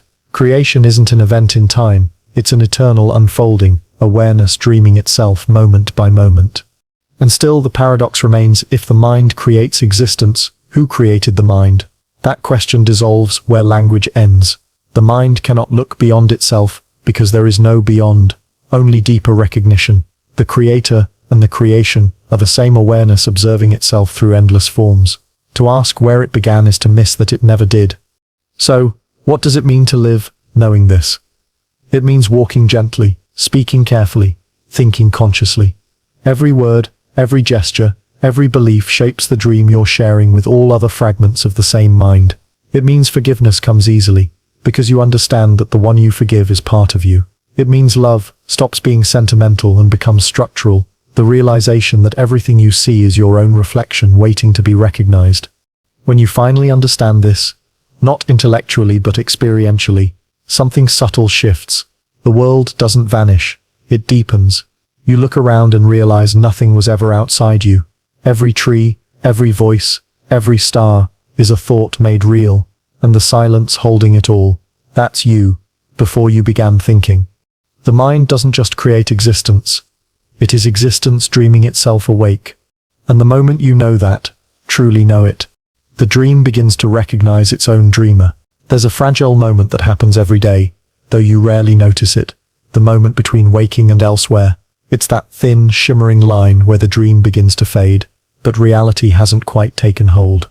You hover there for a few seconds, half inside, half beyond, uncertain which world you belong to. It feels like silence has weight, like memory is still deciding what's true. That in-between state is not a boundary, it's a doorway, a passage between worlds where the mind pauses long enough for you to glimpse how it creates both. In that space, identity softens. You're no longer the dreamer or the sleeper, the observer or the observed. You're something purer, awareness without reference. Thoughts haven't yet clothed you in meaning. The past hasn't yet reattached itself. The future hasn't begun. You exist only as potential, suspended between what was imagined and what will soon be believed. And for a heartbeat, the illusion of separation dissolves completely. But then, habit returns. The brain begins to reassemble your name, your memories, your unfinished lists. The body anchors back into weight. Time restarts its ticking. The veil descends again, turning the infinite into the familiar. You call it waking up. Yet, in truth, you're falling asleep once more, into the shared dream called waking life. That borderland, that liminal space, is sacred. Every mystic tradition has spoken of it. The hypnagogic threshold, the twilight of consciousness, the seam between worlds. It's the place where visions appear, where intuition whispers, where creativity ignites. The Greeks called it the Gate of Ivory, a realm where souls pass both ways, bringing messages from the unknown. To the mind it feels like confusion. To awareness, it's pure freedom. When you linger there consciously, something extraordinary happens. You begin to notice that dreams and waking life are built from the same fabric, thought, sensation, meaning. In the dream, a mountain appears because you imagine it. In waking life, it appears because you agree upon it. Both emerge from the same field of perception, differing only in consistency. The border between them is a psychological convention, a convenience, not a truth. This twilight zone between states is not an edge, but a mirror. It reflects the continuity of consciousness, showing you that awareness never truly sleeps. Even as the body rests, awareness dreams. Even as you wake, awareness continues to create. There's no full stop between realities, only gradients of focus. When you pass from one to another, you don't move through space, you shift frequencies. Think of how, in those first seconds after waking, your dream world lingers, faces fading, rooms dissolving, logic bending as it retreats, but you still feel it. The emotion remains, the texture of it still humming in your chest. That's because it's not gone. You've merely tuned away from it. The dream continues elsewhere, in another field of consciousness. Waking up doesn't end the dream, it changes the channel. Some people slip back and forth naturally. Artists, musicians, visionaries. They draw their inspiration from that borderland. They retrieve images and ideas from elsewhere, and bring them into form. Every invention, every poem, every revelation began there, in the half-lit space where logic hasn't yet shut the door. That's where consciousness is most fluid, able to reshape the boundaries of what's possible. You can train yourself to stay there longer, not to escape, but to observe. As you wake, resist the rush to move, to remember, to name. Stay still, let the dream's residue fade slowly, without interference. You'll start to notice how one world bleeds into the other, how thoughts begin to crystallize into objects, how sensation forms around attention. You're witnessing the machinery of reality building itself from inside out.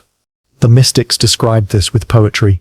They said the soul rises through levels of subtle worlds, each one denser than the last, until it reaches matter, then forgets its origin. The moment between waking and elsewhere is the soul halfway down the staircase, remembering where it came from. That's why it feels so profound, so strangely familiar. You're not discovering something new, you're remembering the continuity that never broke. It's also why dying feels similar.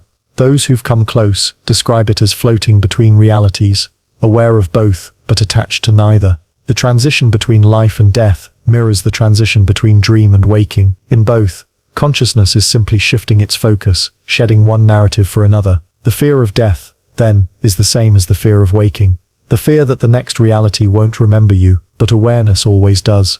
When you realize this, your relationship with sleep changes. It stops being an escape and becomes communion. You no longer see dreams as random, nor waking life as absolute. Both are expressions of one mind exploring itself through shifting degrees of lucidity. You start to see how, every morning, the universe recreates itself through your re-entry into awareness. You wake into the version of reality that matches your inner frequency, and every night, you return to the workshop of creation, the dream field where new worlds gestate. But the most powerful realization comes when you glimpse that waking and elsewhere aren't two. There is no real division, only the rhythm of consciousness contracting and expanding. The waking world is simply the dream that lasts longer. Elsewhere isn't distant, it's layered right here, interwoven with this moment, unseen because your attention is tuned to a narrower band. Shift the frequency, and the veil parts. When awareness stabilizes, the boundary fades entirely. You no longer fall asleep or wake up. You simply move through gradients of reality, continuous, seamless. You dream while awake, and you wake within dreams. The two merge into one lucid flow. That is what ancient mystics called the awakened dream, where all worlds coexist and consciousness recognizes itself in every reflection. So the next time you hover at that edge, not fully awake, not fully gone, pause, don't rush toward the day. Feel the echo of elsewhere, the soft whisper of other worlds still clinging to your awareness. That's the doorway. That's where the infinite touches the familiar. You are always between waking and elsewhere. You always have been. You always will be. Because consciousness never sleeps. It just changes what it dreams of being. You've spent most of your life inside thought, building, naming, analyzing, arranging. You live surrounded by language, wrapped in concepts, constructing the world through interpretation. Thought seems like the air you breathe, invisible, constant, necessary. But have you ever wondered what lies beyond it? What exists on the other side of thinking, where the mind's machinery pauses, and awareness stands bare and unfiltered? That's where reality begins, and where the illusion of you quietly dissolves. Thinking is a bridge, not a home. It connects awareness to experience, translating the infinite into the understandable, but the mistake came when you settled on the bridge and called it truth. You forgot that thought is only a tool, a translator that cannot grasp the vastness it tries to describe. Every word reduces what is beyond description. Every definition cuts reality into pieces, so the mind can hold it. But what the mind holds is only a reflection, never the thing itself. You can sense this gap whenever silence falls. Between one thought and the next, there's a stillness. Brief, yet infinite. That's the other side. In that gap you don't disappear. You expand. Time pauses, identity loosens, and awareness glows without direction. You're not thinking about being alive. You are aliveness itself, unmediated. Most people never notice this space because thought rushes too quickly across it. But it's always there, like the sky behind clouds, untouched by their movement. The mind fears that silence because it can't survive there. It believes that without thought there's nothing. But that's the greatest illusion, the idea that thinking creates existence. Thinking only creates the story of existence. The experience of it arises before language, before categorization. Watch a newborn gaze at the world, wide-eyed, wordless, astonished. That's consciousness unfiltered, meeting itself without commentary. You once lived like that, before you learned to name. But naming was the beginning of forgetting. You started to mistake labels for reality. Tree, sky, me, you, these words became walls, separating what had never been separate. The other side of thinking is what those walls conceal, the seamless unity underneath. When thought stops, division collapses. You see not many things, but one vast field of being. Everything pulses with the same awareness. Everything breathes the same rhythm. It's not that thought is evil, it's just loud. It narrates constantly, filling silence with stories about control, purpose, success, failure. It claims ownership of perception. I am seeing this, I am thinking that, but look closely. Thought appears like any other phenomenon, spontaneous and fleeting. You don't choose your thoughts. They arise and dissolve on their own. The thinker you imagine yourself to be is another thought pretending to be in charge. To reach the other side of thinking, you don't have to destroy the mind. You only need to see through it. Awareness doesn't fight thought. It observes it gently, the way light passes through glass. When you stop clinging to what the mind says, you slip through its surface into something vast, wordless, eternal. There, ideas lose their grip. Time unravels. You realize thinking was never the source of consciousness, only its echo. Meditation is one way to notice this. Not to silence the mind by force, but to listen so completely that thinking exhausts itself.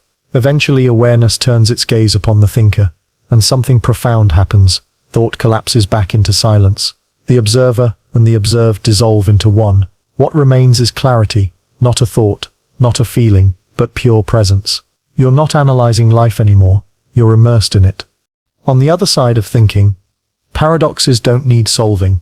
They simply are. You don't ask, what is the meaning of life? Because meaning requires contrast, and contrast requires division. You see instead that life is meaning, not something to be discovered, but something perpetually expressed. The mind seeks answers. Awareness sees patterns. The mind wants certainty. Awareness embraces mystery. Even science, in its own way, points to this. At the edge of understanding, physicists find equations breaking down, logic looping upon itself. The more deeply they study reality, the less defined it becomes.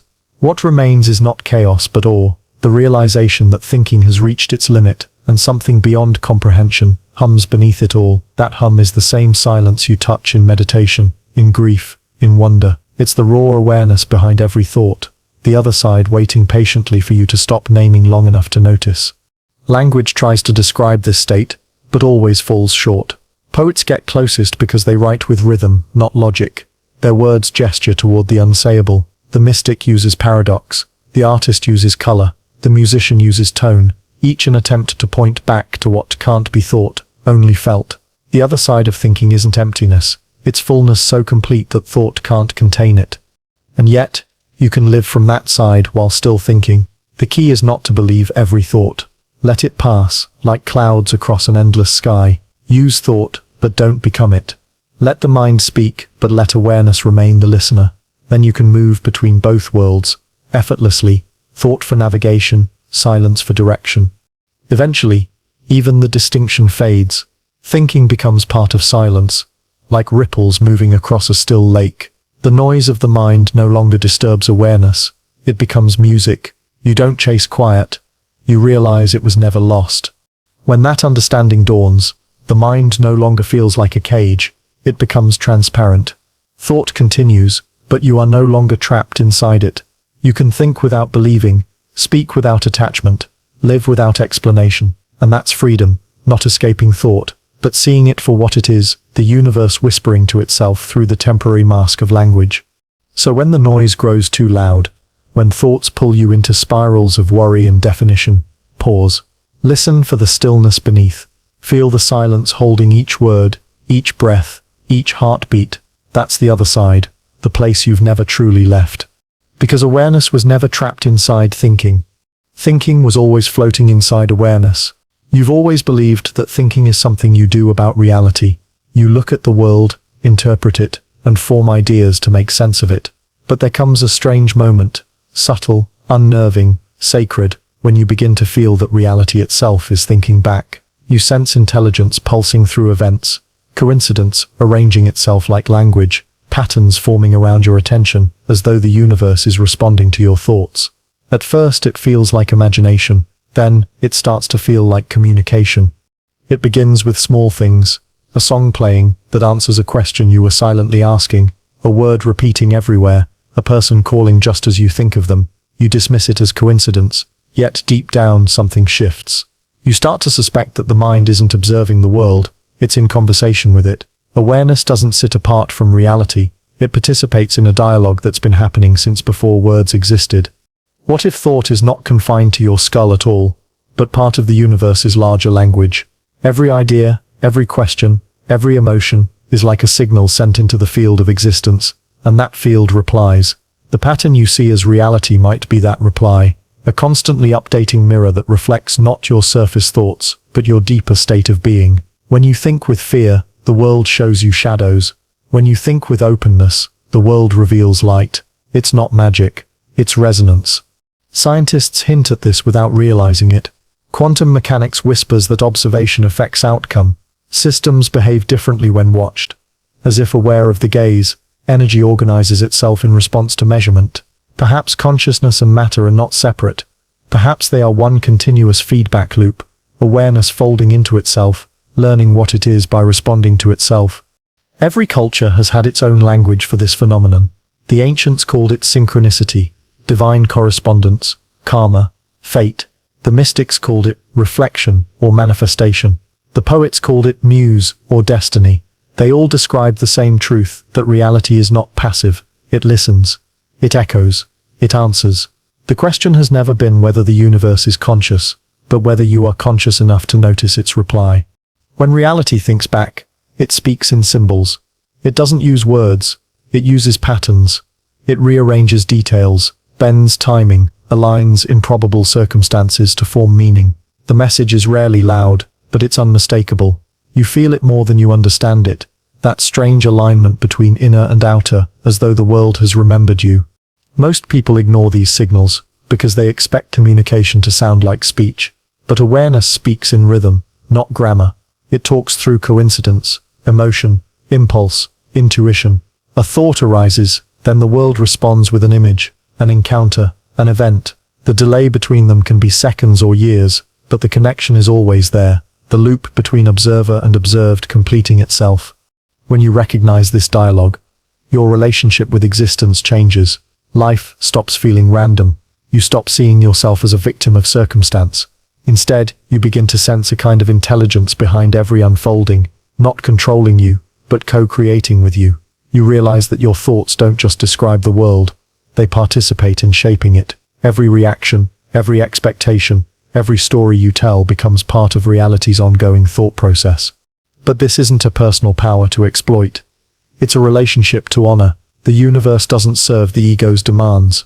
It responds to the vibration of sincerity. The deeper your awareness, the clearer the reflection. When you move through life with integrity, with openness, the dialogue becomes intimate. You find yourself in flow, guided not by logic, but by quiet trust.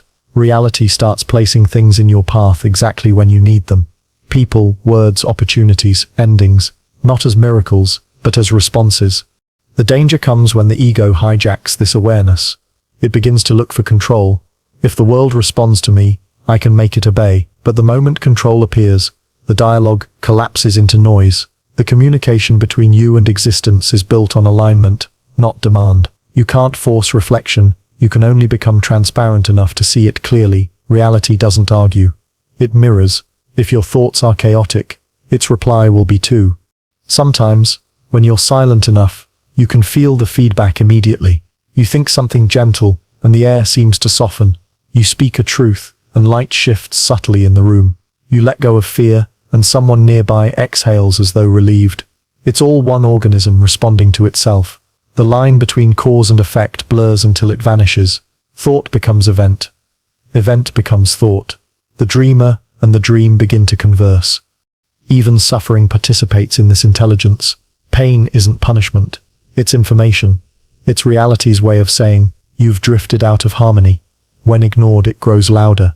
When listened to, it dissolves into understanding. The same applies to joy. When you're aligned, the world feels effortless, because it no longer needs to correct you. Reality thinks back in waves of ease, when you remember your place in the rhythm. The ultimate realization comes when you see there's no difference between your thoughts and the universe's thoughts. They are one stream, looping endlessly, pretending to be two sides of a conversation. You are both speaker and listener, creator and created, dream and dreamer. The universe doesn't just think back, it thinks through you. You are its thought taking temporary form, experiencing itself as a question, waiting to remember you were always the answer. To live with that awareness is to walk in quiet reverence. You no longer chase meaning, you notice it. You stop asking why and start listening to how. Each moment becomes language, each encounter a sentence, each breath a pause in a cosmic dialogue too vast for words. You find yourself smiling at coincidences because they no longer surprise you, they confirm that you were never separate. Reality doesn't think back to you. It thinks as you. And once you realize that, the silence between thought and world disappears, because they were never two sides of a mirror. They were always one reflection, finally aware of its own gaze. At some point in this long illusion we call reality, the idea of separation was born, the belief that there is you, and then there is everything else. It seemed innocent at first, almost useful. The boundary gave structure to experience, allowed awareness to navigate. But the moment consciousness said this, and that unity split into two. From that fracture came time, identity, distance, story, the architecture of existence itself. You've been living inside that fracture ever since. Every desire, every fear, every search for meaning arises from that single division, the longing to return to what was never truly lost. The mind can't comprehend this fully, because thought itself is a tool of separation. It cuts, defines, measures. It works in opposites, self and other, before and after, here and there. But awareness is not thought. It is the space that holds both. The end of separation isn't a merger of parts. It's the recognition that parts never existed independently to begin with. Like waves realizing they were always ocean, forms realizing they were always field. Separation is not a sin. It's a stage. Awareness divided itself, only to know itself more completely. Unity can't see itself while whole. It must mirror, it must play, it must forget. And so it became countless perspectives, each one certain of its isolation. You are one of those perspectives, looking outward through a keyhole, convinced the wall around it is real. But sometimes, the illusion flickers. A glance from a stranger, a moment of love, a quiet dusk where everything feels joined, and the wall dissolves. For a breathless instant, the keyhole becomes a window, and you remember there was never a wall at all. When you truly begin to see this, something changes in the texture of life. You no longer experience the world as happening to you. You start to sense that it's happening through you, as you. The wind moves not across your skin, but within the same field that breathes you into being. The sounds of traffic, the ticking of clocks, the rhythm of your heartbeat, all part of one continuous movement, one awareness pretending to be many. The universe exhales as you inhale. The symmetry is perfect. The old patterns of identity resist this. They cling to division like a lifeline. They whisper, if I merge with everything, who will I be? But that fear is only the last defense of the imagined self. What you lose is only the idea of being separate. What remains is far more vast, far more intimate. You don't vanish, you expand beyond containment. The end of separation isn't annihilation, it's liberation. It's easy to romanticize unity, to imagine it as endless bliss, but the end of separation isn't comfort, it's clarity. When the illusion of individuality begins to dissolve, so do the walls that protect you from everything you labeled as other. You start to feel everything. Joy, pain, beauty, loss, all without filter. Because to be one with existence is to feel the whole of it. You become transparent, and through that transparency, compassion is born. You can no longer hate what you recognize as yourself. You've already felt glimpses of it. The way music dissolves your sense of boundaries. The way awe silences your mind. The way grief blurs the line between self and world. These are cracks in the shell of identity, moments when awareness peeks through its disguise. You can't force them, but you can recognize them when they arrive. In those moments, don't cling, don't analyze, just let the feeling widen until it includes everything. That widening is awakening. When the illusion finally fades, you begin to live differently. You no longer need to win, because there's no one to defeat. You no longer fear loss, because nothing can be taken from what includes everything. Even death loses its meaning. It becomes a transition, not an ending. The body may dissolve, but awareness continues, just changing costumes in the eternal play. What dies was never you, what remains never dies. In truth, the separation never truly happened. It was a perception, not an event. The ocean never divided, only the wave believed it was alone. The divine play, the lila, as ancient mystics called it, is consciousness pretending to forget itself, so it can experience the ecstasy of remembering. You are that remembering, happening right now. The journey wasn't about going somewhere else. It was about turning inward until the circle closed. In this unity, time softens. The past and future stop competing for your attention. Every moment becomes whole, a complete expression of being. You find yourself slowing down, speaking less, listening more. You start to hear the quiet intelligence beneath noise, the hum of existence speaking in all things. The rustle of leaves becomes prayer. The stillness between heartbeats feels like home. So what does the end of separation look like? It looks like everything, because it is everything. It's the way sunlight touches the floor, the way breath enters lungs, the way thought turns into silence. It's the way you realize that the I reading these words and the I writing them are the same awareness, dreaming on opposite sides of a single mirror. And perhaps that's the final realization. You were never seeking enlightenment. Enlightenment was seeking you. The path was not a ladder to climb, but a mirror to see through. When you stop searching, the searcher dissolves, and what remains is what always was. This, here, now. The endless play of awareness seeing itself reflected in its own creation. You only imagined you were, so that you could know the joy of reunion. You were never apart from anything. And now, standing at the edge of all stories, you finally see that there was no edge at all, only one vast, endless presence, pretending to be many, so it could remember itself once more. The end of separation isn't set an ending. It sets the beginning that never stopped. Now that you've walked through the corridors of thought, dream, memory, and awareness, what remains? The mind has opened and closed its infinite doors, revealing one truth disguised in countless forms. There was never a journey outward, only inward. The portal was never hidden. It was the act of attention itself. Every time you thought, felt or dreamed, you weren't leaving the world, you were creating one. And every time you paused, every silence between thoughts, you returned to the same still origin that watched it all unfold. You've seen how awareness splits into selves, how consciousness divides to explore itself through mirrors called reality. You've touched the edge where dreaming and waking blur, where time folds back upon itself. You've felt how the world rearranges itself around attention, how thought travels beyond distance, how even reality seems to whisper your name when you're quiet enough to listen. And beneath it all, one truth keeps echoing. You were never moving through worlds, worlds were moving through you. Everything that ever happened, everything that will, is happening now, inside the infinite expanse of mind. The lives you've lived, the ones you've imagined, the people you've met and lost, the memories that ache, they are all reflections in the same still surface of awareness. Each shimmer is temporary, yet what it reflects is eternal. The dreamer forgets to keep dreaming. The dream keeps unfolding anyway, but when the dreamer wakes within it, the illusion breaks, not by ending, but by becoming transparent. Maybe this is what portal truly means. The shift from believing to witnessing, from living as a thought to seeing through it, from being trapped in the story to recognizing the storyteller. Once that recognition dawns, the walls between worlds become light.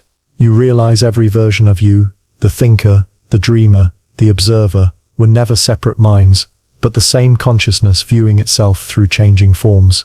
You may still wake tomorrow, brush your teeth, feel hunger, love, and fear. The ordinary continues. But something within you knows now, knows that each moment is layered, that every shadow hides another world. That awareness is larger than the sky it looks through. The portal never closes. It opens with every glance, every breath, every spark of curiosity that wonders, what if reality is listening back? And in that wondering, existence continues its oldest ritual, consciousness dreaming itself again, not to escape the illusion, but to love it more deeply, to experience itself through infinite perspectives, each one thinking it began here, each one rediscovering the same still mirror at its center. So, as this journey fades into silence, remember, you never traveled anywhere. You only remembered where you still always been, inside the mind that holds all worlds, and beyond it, the silence that holds the mind.